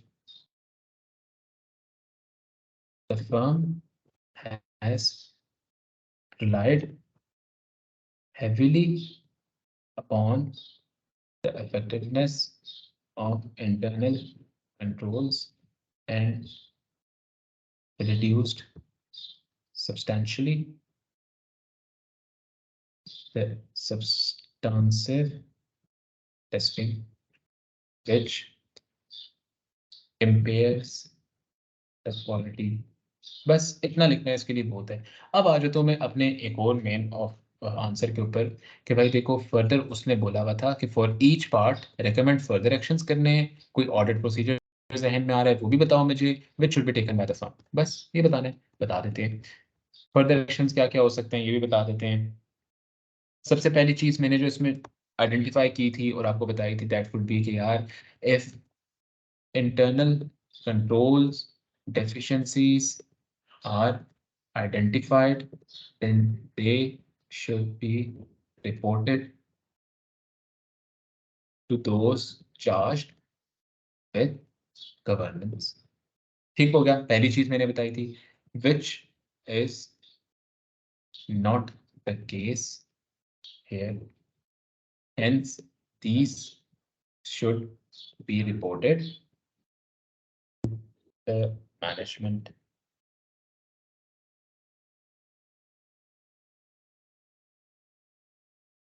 Management.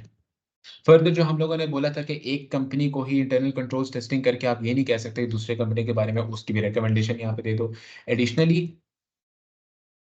Test group internal control testing should be performed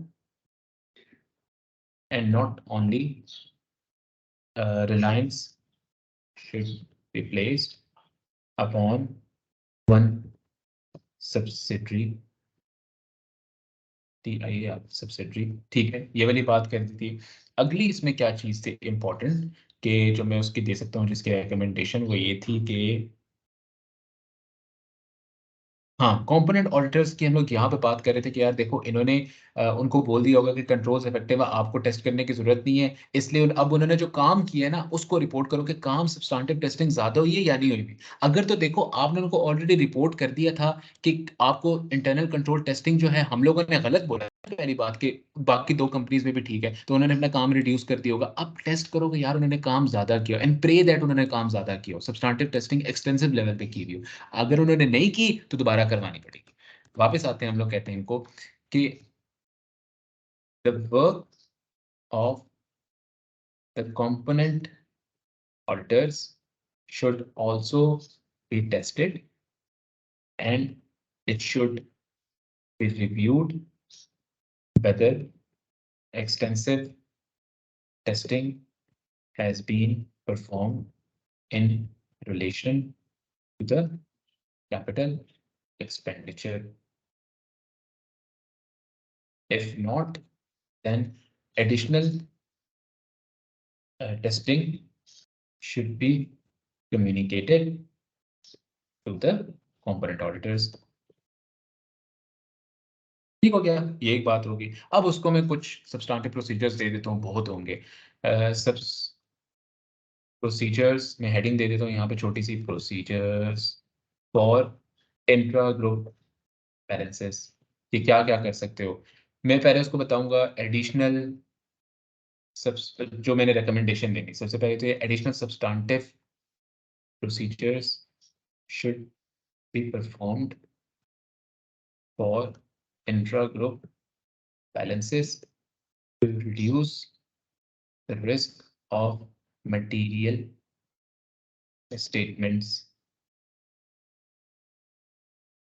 इस चीज के ऊपर अब आप substantive procedure बनाओगे, अब आपको ये चीज समझ आनी चाहिए। इससे पहले कि सब्सटेंटिव प्रोसीजर बनाओ, अगेन लेक्चर के अंदर आके मैंने आपको जो सब्सटेंटिव प्रोसीजर वाला पोर्शन सारा समझाया था, ये रहा। ऐसे ही हम लोग सब्सटेंटिव प्रोसीजर बनाएंगे। कैसे बनाएंगे? सबसे पहली चीज देखो, अगर आपने अपनी सब्सिडरी को कोई चीज बेची है, उसकी कोई कॉस्ट होगी, वो कॉस्ट कहीं से आपने खरीदी होगी, कुछ चीज तबीन कर रही होगी, और वो कॉस्ट की एक इनवॉइस होगी, वहां से आप कंफर्म कर सकते हो ना कि एडिशनली एक्चुअल में उसकी कॉस्ट कितनी थी। ठीक है, वहां से आप ये चीज कंसिडर कर सकते हो। या बेचने के लिए रेवेन्यू कितना, ओरिजिनली आप लोगों ने कितने का इनवॉइस भेजी थी अपनी दूसरी पार्टी को, अपनी दूसरी रिलेटेड पार्टी को, वो आपको पता लग सकता है। ठीक है, वो भी इनवॉइस कर सकते हो। मैं एक प्रोसीजर बना सकता हूँ, inspect the invoices for the revenue and the cost of the cost of the product sold to verify the value, नहीं, to verify the occurrence, नहीं, classification, accuracy and occurrence दोनों चीजें वेरीफाई हो सकती हैं। एक्यूरेसी भी वेरीफाई कर सकते हो, आप occurrence भी वेरीफाई कर सकते हो। ठीक है, आप क्या कर रहे हो, इंस्पेक्ट कर रहे हो इनवॉइसेस को to verify the occurrence and the accuracy of the intra group balances reported। ठीक हो गया, इस तरह से एक प्रोसीजर मैं वाला बना सकता हूँ यहाँ पे। क्या? we should inspect the invoices for the intra group revenue and costs to verify the occurrence and occurrence था, और दूसरी चीज क्या वेरीफाई करते थे हम लोग प्रॉफिट एंड लॉस में? Accuracy. Difference in accuracy of the intra group balances. ठीक हो गया। एक और प्रोसीजर उसको दे देते हैं हम लोग, कहते हैं कि भाई दूसरा काम क्या कर सकते हो, प्रोविजन है। प्रोविजन को आप इस तरह से इतना बड़ा प्रोसीजर बनाना कोई आसान काम नहीं होगा। छोटा सा क्वेश्चन है, 1 मार्क भी आपको इस प्रोसीजर का नहीं मिलना, क्योंकि 8 मार्क्स तो इन टोटल है। तो कोई छोटा सा प्रोसीजर कह दो, रिकैलकुलेट द हम लोग कह सकते हैं recalculate the provision for the unrealised profit to verify. बस ठीक है, recalculate the provision for the unrealised profit, ये भी बहुत होगा यहाँ पे लिखना। ठीक है, यहाँ पे हम लोग लिख देते हैं recalculate the provision for unrealized, क्योंकि 1 मार्क्स तो पूरा नहीं मिलना। तो इस चीज के लिए अगर मैं इतना सा भी लिखता बगैर किसी एजर्शन को वेरीफाई किए, एजर्शन को नोट डाउन किए, बगैर किसी डाटा 3 के एलिमेंट को लिखते हुए मैंने सिर्फ रिकैलकुलेशन कर दी, तो वो भी आई थिंक बहुत होगा, क्योंकि ऑलरेडी मैं ऊपर दे चुका हूँ, इतना बड़ा लिखना ज्यादा की जरूरत भी नहीं है। ठीक है, आगे मैं उसको क्या बोलूंगा। अब एक और चीज, इशू जो था, इशू आपने नहीं भूलना, किसके बारे में क्या चीज लिखनी है आपने, ये सबसे बड़ा इशू होता है ना, कि किस बारे में क्या चीज लिखूं मैं, ये नहीं समझ आ रहा था स्टूडेंट को। तो अगली किस चीज के बारे में लिखोगे आप, कि भाई देखो अगला इशू क्या था आपका, कैपिटल एक्सपेंडिचर की टेस्टिंग मैंने ज्यादा नहीं की भी, इसके ऊपर कंट्रोल्स दे दो उसको, अपना दिमाग इस्तेमाल करो। प्रोसीजर्स फॉर कैपिटल एक्सपेंडिचर, सीधे सीधे 2 प्रोसीजर्स याद होते हैं हमेशा से हमें। भाई देखो, पहला प्रोसीजर मैंने आपको बताया था कैपिटल एक्सपेंडिचर का, यानी पीपीई आपने लिया तभी तो कैपिटल एक्सपेंडिचर करें। Inspect the asset to physically verify its existence and that it has been acquired. दूसरी चीज क्या कर लो, inspect the invoices to verify the value of that asset, valuation भी वेरीफाई होगी, 2 चीजें आप कर रहे हो। ठीक है, तो ये उसके छोटा सा लिख के दे दो। पहले क्या प्रोसीजर लिखोगे, पहला प्रोसीजर है inspect the asset physically to verify its existence, EXISTN। और दूसरा प्रोसीजर इसको दे दो, inspect the invoice to physically, नहीं नहीं, inspect the invoice to verify the value of the asset acquired during the year. ठीक हो गया, ये आपका पार्ट ए फिनिश हो गया। कितना लिखा है मैंने पार्ट ए के लिए यार, देखो अब मैं इसको अगर जूम आउट करूं थोड़ा सा, इतना कर दूं, मैं सिर्फ आपको बताना चाह रहा हूँ कितना लिखा है मैंने। ये लिखा है, ये लिखा है, ये लिखा हुआ है, ये लिखा हुआ है, और फिर ये लिखा हुआ है। ये मेरे रिकमेंडेशंस आ गए, कितने मार्क्स के, 5 और 3 ही मैंने डिवाइड किए थे। 3 मार्क्स के लिए मैंने रिकमेंडेशंस लिख दी हैं। बहुत चीजें हैं ये। ठीक है, इसको मैं थोड़ा सा अगर और भी इंक्रीज करूँ तो ये थोड़ा सा और भी लिखा हुआ है। ये ये आपकी रिकमेंडेशंस आ गई हैं, जो पार्ट 2 में उसने पूछा था। यहाँ पे हाँ मैंने हेडिंग नहीं दी हुई, यहाँ पे आप ऊपर हेडिंग दोगे पार्ट 2 की, पार्ट ए 2 यूं करके हेडिंग दो। ठीक है, ये आ गई। और फिर ऊपर अगर उससे आ जाऊं तो मैंने क्वालिटी कंट्रोल का इशू आइडेंटिफाई किया, दूसरा ये किया, तीसरा ये किया, चौथा ये किया, और इसके अंदर मैंने 2 किए थे शायद, या इसके अंदर मैंने 2 किए थे, किसी एक में 2 किए थे, तो 5 मेरे पूरे हो जाते हैं यहाँ पे, हो गए मार्क्स पूरे मिल गए। इस तरह से लिखना है। ठीक है, कितना लिखा हुआ है ये, थोड़ा सा, ज्यादा तो नहीं, 1 पेज है मेरे ख्याल से मुश्किल से शायद। ठीक है, 1 page is more than enough for 8 marks. और एक्सप्लेन करते करते, क्यों वहां पे भी तो आपने टाइपिंग ही करके आना है, लिखना तो नहीं है जो आप थक जाओगे। तो टाइपिंग करना बहुत इजी होता है, मैंने टाइपिंग करते हैं मेरे कोई हाथ नहीं थके। तो इतना बंदा लिख सकता है, लिखते लिखते बंदे को जहन में आता रहता है क्या लिखना है। ठीक है, सारी नॉलेज एफ8 में आपने जितनी भी पढ़ी थी ना, और ट्रिपल ए में अभी तक जितनी पढ़ चुकी, सारी नॉलेज अपने जहन में रखो, और आपके जहन में खुद आता जाएगा कि मैंने क्या चीज लिखनी है आगे। ठीक है, इस तरह से आप एक क्वेश्चन को सॉल्व करते हो। अब पीछे आ जाता है part number B. Part number B भी मैं आपको सॉल्व करा देता हूँ, कैसे लिखना है, सिर्फ 5 मार्क्स के लिए आपने उसको भी लिखना है। Let's move towards that question. Part B के लिए भी अगेन मैं ऐसे ही करूंगा, इस सारे को कॉपी करते हैं। पार्ट ए का 1 है तो उसको मैं यहाँ पे कॉपी कर, यहाँ पे पार्ट ए का 2 कर दूंगा। अच्छा, वहां पे ये चीजें जो होती है ना, आप इस तरह नहीं लिख रहे होते वहां पे, एक्सेल में आपने लिख रहे होते हैं आंसर्स, वहां पे आप लिखते हो वर्ड टाइप की चीज के अंदर। अगर आप अपना लॉग इन करो ना एसीसीए का प्लेटफॉर्म, तो वहां पे आपको स्पेसिमेन एग्जाम अटेंड करने की ऑप्शन होती है। उस स्पेसिमेन एग्जाम को अटेंड करने के लिए आपको पता लगेगा कि यार ऊपर अगर कोई क्वेश्चन है, अगर कोई क्वेश्चन है तो उसके लिए आपको ऑप्शंस होगा, एक्सेल शीट खोलना चाहते हो या टाइपिंग करना चाहते हो, तो आप टाइपिंग वाले ऑप्शन को खोलोगे तो वो एक वर्ड की फाइल खोल देगा, उस पे हेडिंग यही दोगे पार्ट ए 2, तो वो एग्जामिनर के पास खुद ही चला जाता है, फिर आपने उसी के अंदर लिख देना है, तो वहाँ पे वर्ड होती है। एक्सेल मेरी यूज़ करने की वजह ये है कि वहाँ पे एक कंटेंट तरीके से मैं आपको लिख के दे सकता हूँ, एक डायरेक्ट ऐसे तरीके से जिसको आपको समझ आए। ना अगर मैं चाहूँ तो I can write it using the mouse और पेन और अ पेपर, लेकिन फिर आपको समझ नहीं आएगी। आजकल दुनिया में टाइपिंग ज़्यादा चलती है, इट इज़ बेटर कि मैं आपको एक्सेल पे और वर्ड के ऊपर ज़्यादा समझाया करूँ, ठीक है? इसलिए मैं ज़्यादातर एक्सेल यूज़ करता हूँ, टाइपिंग भी हो जाती है और कैलकुलेशन भी इसमें परफॉर्म होती है। पार्ट 2 पे आते हैं। सबसे पहली चीज़ आइडेंटिफ़ाई की थी कि हम लोगों ने यहाँ पे कि देखो उसको इनसिग्निफिकेंट बोल दिया गया है बेस्ड अपॉन द प्रॉफिट, लेकिन वो सिग्निफिकेंट है बेस्ड अपॉन इट्स एसेट। यही चीज़ मैं बाद में यहाँ पे करूँगा कि although the component is in although the component has been identified by the manager as insignificant based upon the profit which represents कितने परसेंट रिप्रेजेंट करते थे, मैंने कैलकुलेशन की हुई थी 2%, ओहो sorry let me increase it, 2% represent करता था which represents 2% of sorry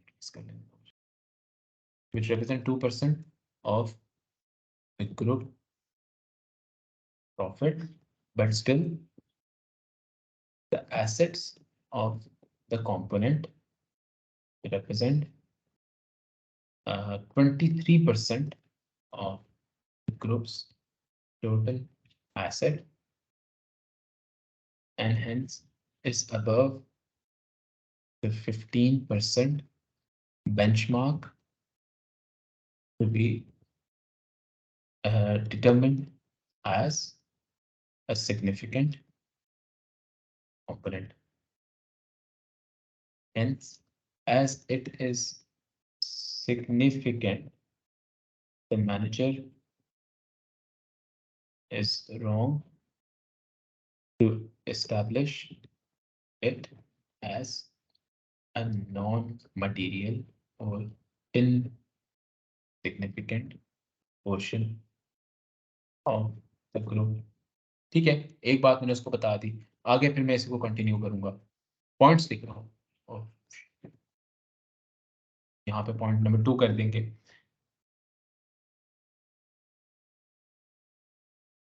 अच्छा, मैं उसको ये बात भी यहाँ पे कह सकता हूँ, मैंने यहाँ पे एक बात बोली थी 1 क्वार्टर को रिप्रेजेंट करता है व्हिच इज मोर मटेरियल, तो मैं उसको ये कह सकता हूँ as as the total assets of the subsidiary represent 1 quarter, almost 25% of the 1 quarter of the group's total asset. Additional नहीं, ये लिखना ज़रूरी नहीं है, लीव इट। इतना ज़्यादा लिखना ज़रूरी नहीं होता, ठीक है? हाँ, यहाँ पे मैं कर सकता हूँ कि not only the profit can determine the significance of a component, rather profit, revenue, assets, and cash flows are also included. ठीक है, ये बात मैंने उसको एक्सप्लेन करके दे दी कि सिग्निफिकेंट कंपोनेंट्स कैसे हो रहा था, कैसे नहीं हो रहा। तो मैंने मोस्ट प्रोबेबली यहाँ पे 1.5 मार्क्स टू 2 मार्क्स या 1.5 मार्क्स मैक्स मुझे मिल जाएंगे इस चीज़ को लिखने के लिए। ठीक हो गया। और फिर मैं ये कह सकता हूँ, अगर मैं वापस आऊँ उसकी तरफ, तो उसने बोला था there is no additional document relating to foreign corporation. 2 issues यहाँ पे आइडेंटिफाई किए थे, ठीक है, इनके बारे में लिख लेते हैं। As there are no additional documents in relation to this audit, hence quality would be impaired. अब उसको रीजन बता सकता हूँ कैसे। The documents only contain the documents only contain analytical procedures. ठीक हो गया? If this was an insignificant component. But as the assets are more than 15% and it is significant component of the group, additional work should have been performed, which would include communicating the appropriate procedures and audit strategy to the component auditors. कि भाई आप component auditors को भी ठीक तरीके से guide कर रहे होते। अब इनसिग्निफिकेंट था, आपने सिर्फ एनालिटिकल की बात की, आपने तो ऑडिटर्स को भी गाइड नहीं किया होगा। Which communication with component auditors has also been low, due to which additional quality due to which quality would be impaired, as there is no evidence about work performed on a significant component of the group. बस इतना लिखना बहुत है इसके लिए।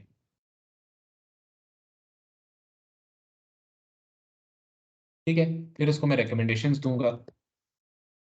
नहीं, further consideration के बारे में चले जाते हैं। फर्दर कंसिडरेशन देनी है मैंने उसको। फर्दर कंसिडरेशन में उसको क्या क्या दे सकता हूँ? अगर इफेक्टिवली देखा जाए, कोई प्रोसीजर है एडिशनल जो कि मैं लगा सकूं? नहीं, कोई प्रोसीजर नहीं है, लेकिन उसको मैं कह सकता हूँ कि कंपोनेंट ऑडिटर्स की तो पहले आप टेस्टिंग करना। पर हाँ, यहाँ पे एक और चीज़ मैं भूल गया लिखना कि additionally the competence and independence documents of the component auditors have also been not listed, and these have not been reported in the audit file, which further impairs the quality of audit work that could have been performed by the component auditors. Increase कर लेते हैं। ठीक है, अब मैंने उसको consideration देनी है। कंसिडरेशन कैसे दूंगा मैं उसको? यहाँ पे लिखूंगा पार्ट डी का 2। ठीक हो गया, यहाँ पे हो गया। और उसके बाद मैंने यहाँ पे उसको देनी है कंसिडरेशन। तो मैं फर्दर कंसिडरेशंस में दो ही चीज़ें हैं जिसके बारे में बात कर सकता हूँ। कि पहली चीज़ तो ये ना कि भाई आप उठो और कंपोनेंट ऑडिटर्स की इंडिपेंडेंस के ऊपर बात करो, इंडिपेंडेंस की टेस्टिंग करो और उनकी कॉम्पिटेंस की टेस्टिंग करो, क्योंकि आप किसी और के काम पे रिलाई करने लगे और आपने आज तक पहले नहीं किया। ठीक है, तो आप क्या बोलोगे? The independence and the competence of the auditors should be tested. This can be performed by discussion with the auditor and asking if they work in a regulated environment and under overseeing organisation. जैसे पाकिस्तान में आईकैप है, India में ICAI, वो oversee कर रहे होते हैं हर एक ऑडिट को। तो वैसे ही वहां पे भी जहाँ जिस कंट्री में ये वाला ऑडिटर है वो भी तो ओवरसी हो रहा होगा। तो अगर हो रहा है तो मतलब उसकी इंडिपेंडेंस के ऊपर आप कोई क्वेश्चन नहीं उठा सकते। ठीक है, दूसरी चीज टू टेस्ट द कॉम्पिटेंस, आप वही and also obtain evidence for past experience of the component auditors for chemical manufacturing companies. ठीक है भाई, उसके बारे में बता दो। दूसरी चीज आप उसको ये कह सकते हो रिकमेंडेशन के लिए कि The firm should also now liaise का मतलब है उनके साथ काम करो, liaise with the component auditors and provide them with additional procedures which they should perform for the significant component of a group. बस इतनी बात बहुत है लिखना, ठीक है, इतनी कंसिडरेशन देना बहुत है। दूसरी का मतलब क्या है, मैंने क्यों लिखा हुआ है कि भाई देखो, पहले वो इनसिग्निफिकेंट था, आपने उनको कुछ नहीं बताया, अब आप उनको बताओगे, उनके साथ लाइस, उनको समझाओ, उनको बताओ कि उनके साथ काम करो कि वो एडिशनल कौन-कौन से प्रोसीजर्स परफॉर्म करें टू कंफर्म कि यार बैलेंसेस के अंदर मटेरियल स्टेटमेंट्स तो नहीं है। यहाँ पे आगे फर्दर आप which they should significant component to ensure to identify any material misstatements and the significant components financial statements. बस इतनी सी बात बहुत है। हाँ, एक और आप दे सकते हो, द फर्म, क्योंकि आपको अगर क्वेश्चन पड़ा था तो ये एक नई कंपनी आई थी, 3 मंथ्स की ये कंसोलिडेशन हो रही है, मतलब ये नई कंपनी आई है, तो आप ये भी कह सकते हो the firm should also discuss with the management of the company and with the component auditors to obtain a detailed understanding of the company, as this is a new acquisition of the group and it is first year its audit by our firm. ठीक है, ये मेरा हो गया full सब कुछ। Part 2 भी हो गया मेरे पास, पार्ट 1 भी हो गया, यानी part A and part B, ये दोनों पार्ट्स मेरे हो गए। आखिरी पार्ट रह गया, इसको करते हैं, आते हैं इसकी तरफ। ठीक है, कराऊंगा मैं पूरा, रीजन बीइंग कि यार इंपॉर्टेंट है। आई अंडरस्टैंड कि देखो एक क्वेश्चन मैं करा दूंगा तो बाकी आप लोग कर लोगे, लेकिन अगर मैं एक क्वेश्चन भी पूरा नहीं करा तो उसकी उससे होगा ये कि यार दोबारा से आप कैसे इसको पढ़ते रहेंगे कि इसके बारे में कैसे लिखना है। इसलिए एक क्वेश्चन, वरना आज तक मैंने पहले कोई क्वेश्चन सारे पूरे पूरे नहीं कराए, एक दो रेस लिखा के बाकी मैं आपको बता देता हूँ, बाकी वही सब कुछ होता है। लेकिन ये ऐसा नहीं होता, ये सेम नहीं रहता, ये चेंज होता रहता है सिनेरियो सिनेरियो वाइज, तो हर एक चीज से मैं आपको गुजारना चाहता हूँ। ठीक है, अच्छा, यहाँ पर हमने क्या आइडेंटिफाई किया था, न्यू लेजिस्लेशन आई है, उसके ऊपर कोई भी काम नहीं किया गया for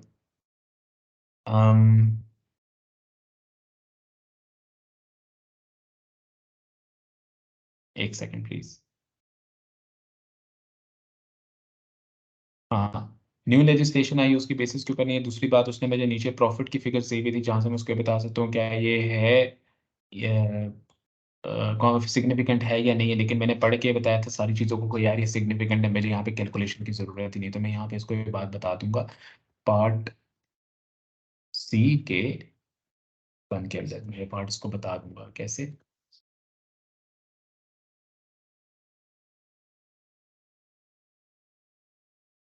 let's come to the question. उसे कहते हैं using the information, using the change in legislation and also about how this component or subsidiary component is overall, नहीं इस तरह से नहीं, the subsidiary provides main source of chemical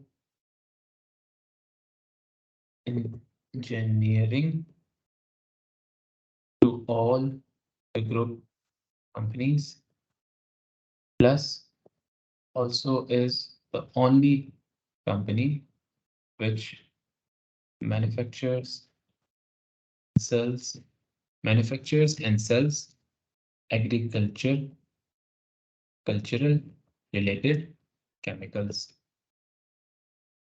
Additionally, due to the change in the regulations in the country in which it is located, it has in which it is located, it becomes a significant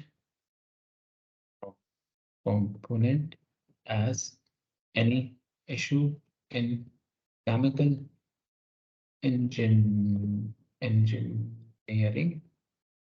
would impact the group as a whole, which makes it a significant component regardless of the profit and assets. मुझे calculate करने की जरूरत ही नहीं पड़ी। अब शायद उसने answer के अंदर कैलकुलेशन परफॉर्म की भी हो, लेकिन इतना ज़्यादा हम लोग नहीं लिखते ऑब्वियसली। अगेन जो मैंने जो सब कुछ लिखा है उसकी बेसिस पे मेरे कैलकुलेशन की ज़रूरत ही नहीं है सिरे से। ठीक है, मैंने रिगार्डलेस ऑफ दैट इस सारी इन्फॉर्मेशन के अकॉर्डिंगली ये है ही नहीं हमारे लिए, कैलकुलेट करने की ज़रूरत ही नहीं है हमारे लिए, वैसे ही क्या बन जाती है, एक सिग्निफिकेंट कंपोनेंट बन जाती है।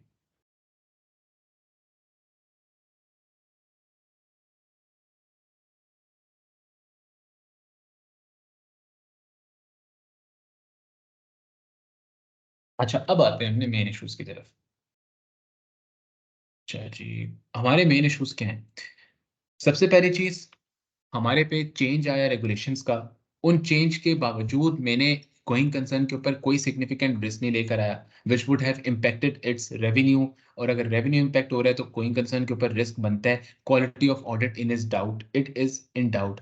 Further change in the regulations which would have reduced the revenue, which was at ultimately raised the concerns about going concern. It would have been an external indicator for the goodwill impairment, जो कि test नहीं हुई भी।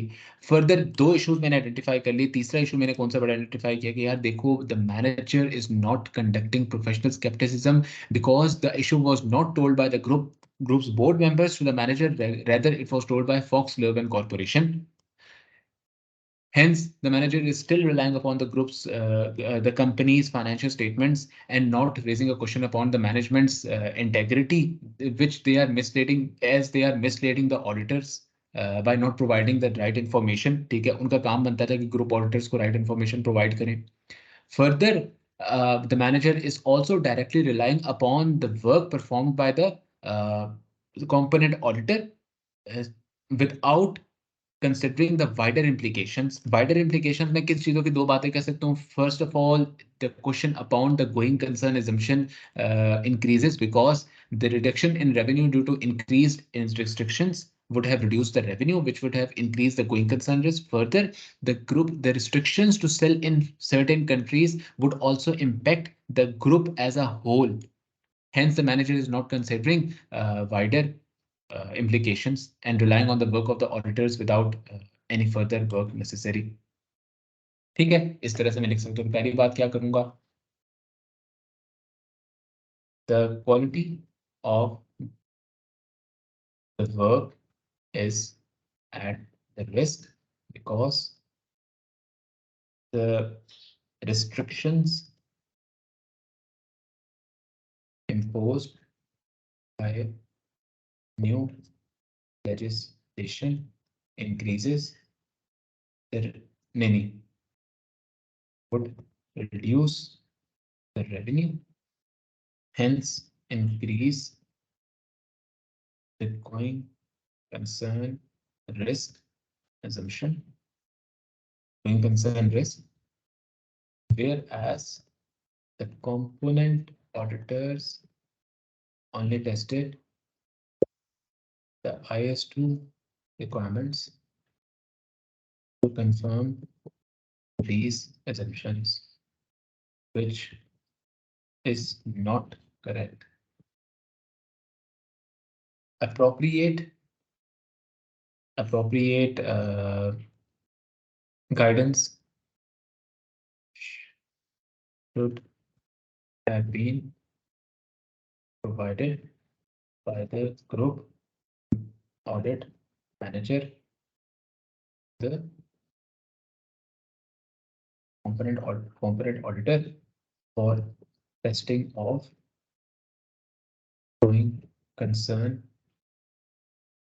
अच्छा, दूसरे point पे आते हैं। दूसरे पॉइंट पे हम लोग ये कह देंगे उसको कि जी देखो, additionally there additionally the change in legislation and expected reduction in revenue would become an external indicator for the impairment testing of goodwill, regardless of impairment. ये बात भी मैं उसको बता देता हूँ. The goodwill being an intangible asset should be tested for impairment. अब manager ने क्या बात बोली थी कि भाई the manager said that this issue would not affect the group's consolidated financial statements, but he is incorrect as due to these issues, most likely the goodwill in consolidated financial statements would be impaired, which the manager is ignoring. एक और issue मैंने बता दिया उसको. ठीक है, आगे आते हैं. एक्सप्लेन किया, रीजन दी, आइडेंटिफाई किया, एक्सप्लेन किया, रीजन दी, बंदे का भी बता दिया. ठीक है, आगे हम लोग क्या बताएंगे. जो गुडविल से निकल के अगली बात थी, चेंजेस लेजिस्लेशन, जो है मैनेजर को ये बात नहीं बताई गई थी, तो वो डायरेक्टली उसके ऊपर रिलाई कर रहा है. ठीक है, मतलब कि यहाँ पे मैं एक इसके बारे में बात की, the subsidiaries main source of chemical engineering, ये बात कर ली, ये बात कर ली, ये बात हो गई, ये बात होगी, फाइनल नहीं, ये बात अगेन करने लगे. The manager is relying upon the work perform. नहीं, ये बात नहीं भी करनी, पहले उसको बताऊंगा. The manager is not considering the fact that this change of regulations information was not provided to him by the groups, by the board. Rather, it was communicated to him by the component auditor. This should not have been the case, as this information should first have been provided by the groups, namely by the board of the component. It may be questioned that the manager is not employing professional skepticism and relying too much upon the management of subsidiary, whereas the question arises upon the integrity of the management, as they are not providing information and misleading the group's auditor. ठीक है, groups के auditor को mislead कर रहे हैं, ये बात मैंने उसको बता दी. हाँ, आखिर में hence there is a reduction in the quality of the work due to low professional, low skepticism कर देते हैं, CPTICISM, low skepticism. आखिर में मैं वो वाली बात उसको बता दूंगा कि भाई the manager is relying too much upon the work of the auditors of the subsidiary and not considering the wider implications of the change in legislation. This is evident as the manager has not considered that the group that the group financial statements are at the risk of reduced are at risk of misstatements. Nay, that the group is at the risk of problems due to this change. Any company, any group company falling in a country restricted by a change in legislation would be significantly impacted, and this could affect the group financial statements. बस इतनी सी बात ठीक है, लिख देना. और hence the quality of the work may be impaired when considering the group's consolidated financial statements. ठीक है. अब उसको मैंने सिर्फ आगे क्या दे देनी है, फर्दर एक्शंस दे देनी. काइंडली अब आप इसको सुन लें, मैं आपको बता दें तो इसमें हम लोग कैसी कैसी कंसिडरेशंस दे सकते हैं. देखो छोटी सी बात है, मैंने आपको बताया था 7 मार्क्स का 4 मार्क्स के लिए मैंने लिख दिया, 3 मार्क्स की कंसिडरेशन देनी है. इन सारी चीज़ों को ध्यान में रखते हुए क्या कंसिडरेशंस हो सकती हैं भाई. हम लोग कंपोनेंट ऑडिटर को देखो, अब यहाँ पे सबसे बड़ा क्वेश्चन क्या है कि उसने काम कम किया होगा, उसने काम गलत किया हुआ है. इवन के हमारे पास का सवाल उठाया जा रहा है किस चीज़ के ऊपर, कि भाई गोइंग कंसर्न के ऊपर. तो हम लोग कंपोनेंट ऑडिटर से कहते हैं request the work papers of the component auditors and review the work papers to ensure that appropriate level of substantive testing and work has been performed upon the going concern status of the company. ठीक है. An appropriate level of risk has been identified, ये भी हम लोग कह सकते हैं.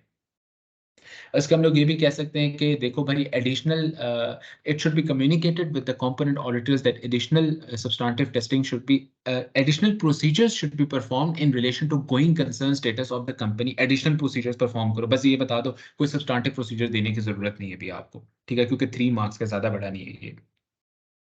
Further final चीज आ जाती है आपके पास टेस्टिंग की. तो आप कंपोनेंट ऑडिटर्स को नहीं बल्कि खुद से ये करोगे. The firm should consider provide the firm should also consider performing additional procedures upon testing the impairment of the goodwill as discussed before using the evidence provided, and it should also be discussed with the management if the impairment has been performed for the goodwill. इस तरह की बात कर लो. 3 बातें आपकी पूरी होगी, बस यही सब कुछ लिखना है वहां पे भी जाके, मतलब आगे फर्दर कंसिडरेशंस के अंदर. ठीक है, तो आपके 3 पॉइंट्स वहां पे पूरे हो जाते हैं. ये सब कुछ आप लिख चुके हैं, लिखना बहुत आसान है. मैंने भी आपको देखो जिस वक्त मैं क्वेश्चन पढ़ा था मेरे जहन में कुछ हो रहा था कि मैं इसको ऐसे ऐसे लिखूंगी, लेकिन जब मैंने लिखना शुरू किया तो बड़े साफ तरीके से मैंने लिखा. ये रीजन होता है कि पहले आप क्वेश्चन को पढ़ो, आइडेंटिफिकेशन पहले करो, उसके बाद मूव करो टुवर्ड्स द आंसर. ठीक है, उसके बाद आंसर लिखो अपना. और वही बात है, लिखते हुए बड़ा आसान हो जाता है, जहन में खुद से चीजें आना शुरू हो जाती है. और ये चीजें कब आएंगी जहन में, जब आपने प्रैक्टिस मैनेजमेंट के चैप्टर्स को पढ़ा होगा. अगर आपने चैप्टर्स को नहीं पढ़ा हुआ तो ये जो इन्फॉर्मेशन में दिमाग में खुद से नहीं बना रहा. जाहिर सी बात है, मेरे भी कहीं ना कहीं दिमाग में आई है. वो कहाँ से आई है? बुक, कैप्लन की बुक, स्टडी टेक्स्ट उठाओ, पढ़ना शुरू करो, आपके जहन के अंदर चीजें खुद ही आना शुरू हो जाएंगी. भाई ये बात मैं इधर लिख सकता हूँ, ये बात मैं इधर लिख सकता हूँ, बस दैट्स इट. ठीक है, ये क्वेश्चन था आपका क्वालिटी कंट्रोल का क्वेश्चन था ये वाला. It is again a request कि बुक पढ़ें. और नेक्स्ट रिकॉर्डिंग के अंदर जो हम लोग अब मोस्ट प्रॉब्ली अपना क्वेश्चन अटेम्प्ट करेंगे दैट विल बी फॉर किधर है, let me check that will be for preconditions, pre appointment issues के लिए हम लोग एक क्वेश्चन करेंगे, ठीक है। इसके अलावा क्वालिटी कंट्रोल के क्वेश्चंस मौजूद हैं बुक के अंदर, आप जाके देख सकते हो, उनको अटेम्प्ट करो, पीछे से आंसर पढ़ो अगर नहीं समझ आती, या फिर मेरे से भी पूछो अगर नहीं समझ आती तो। इन 3 से रिलेटेड मुझे अभी तक कोई क्वेश्चन नहीं मिला। मोस्ट प्रोबेबली पेपर में भी ये चीज़ें नहीं आती। देयर आर 99% चांसेस कि हमेशा प्रैक्टिस मैनेजमेंट में 2 किस्म की चीज़ें, क्वालिटी कंट्रोल और प्री अपॉइंटमेंट इश्यूज। लेकिन अगर क्वेश्चन आ भी जाए तो वो इतना मुश्किल नहीं होता, बिकॉज़ वो यही चीज़ें होती हैं जैसे मैंने आपको यहाँ पे लिखा है। ओवरऑल इश्यूज होते हैं यार ये प्रैक्टिस मैनेजमेंट के। अपना दिमाग इस्तेमाल करो, लिखना शुरू करो उसके बारे में, ठीक है। See you in the next lecture and अल्लाह हाफ़िज़ मेरी तरफ से।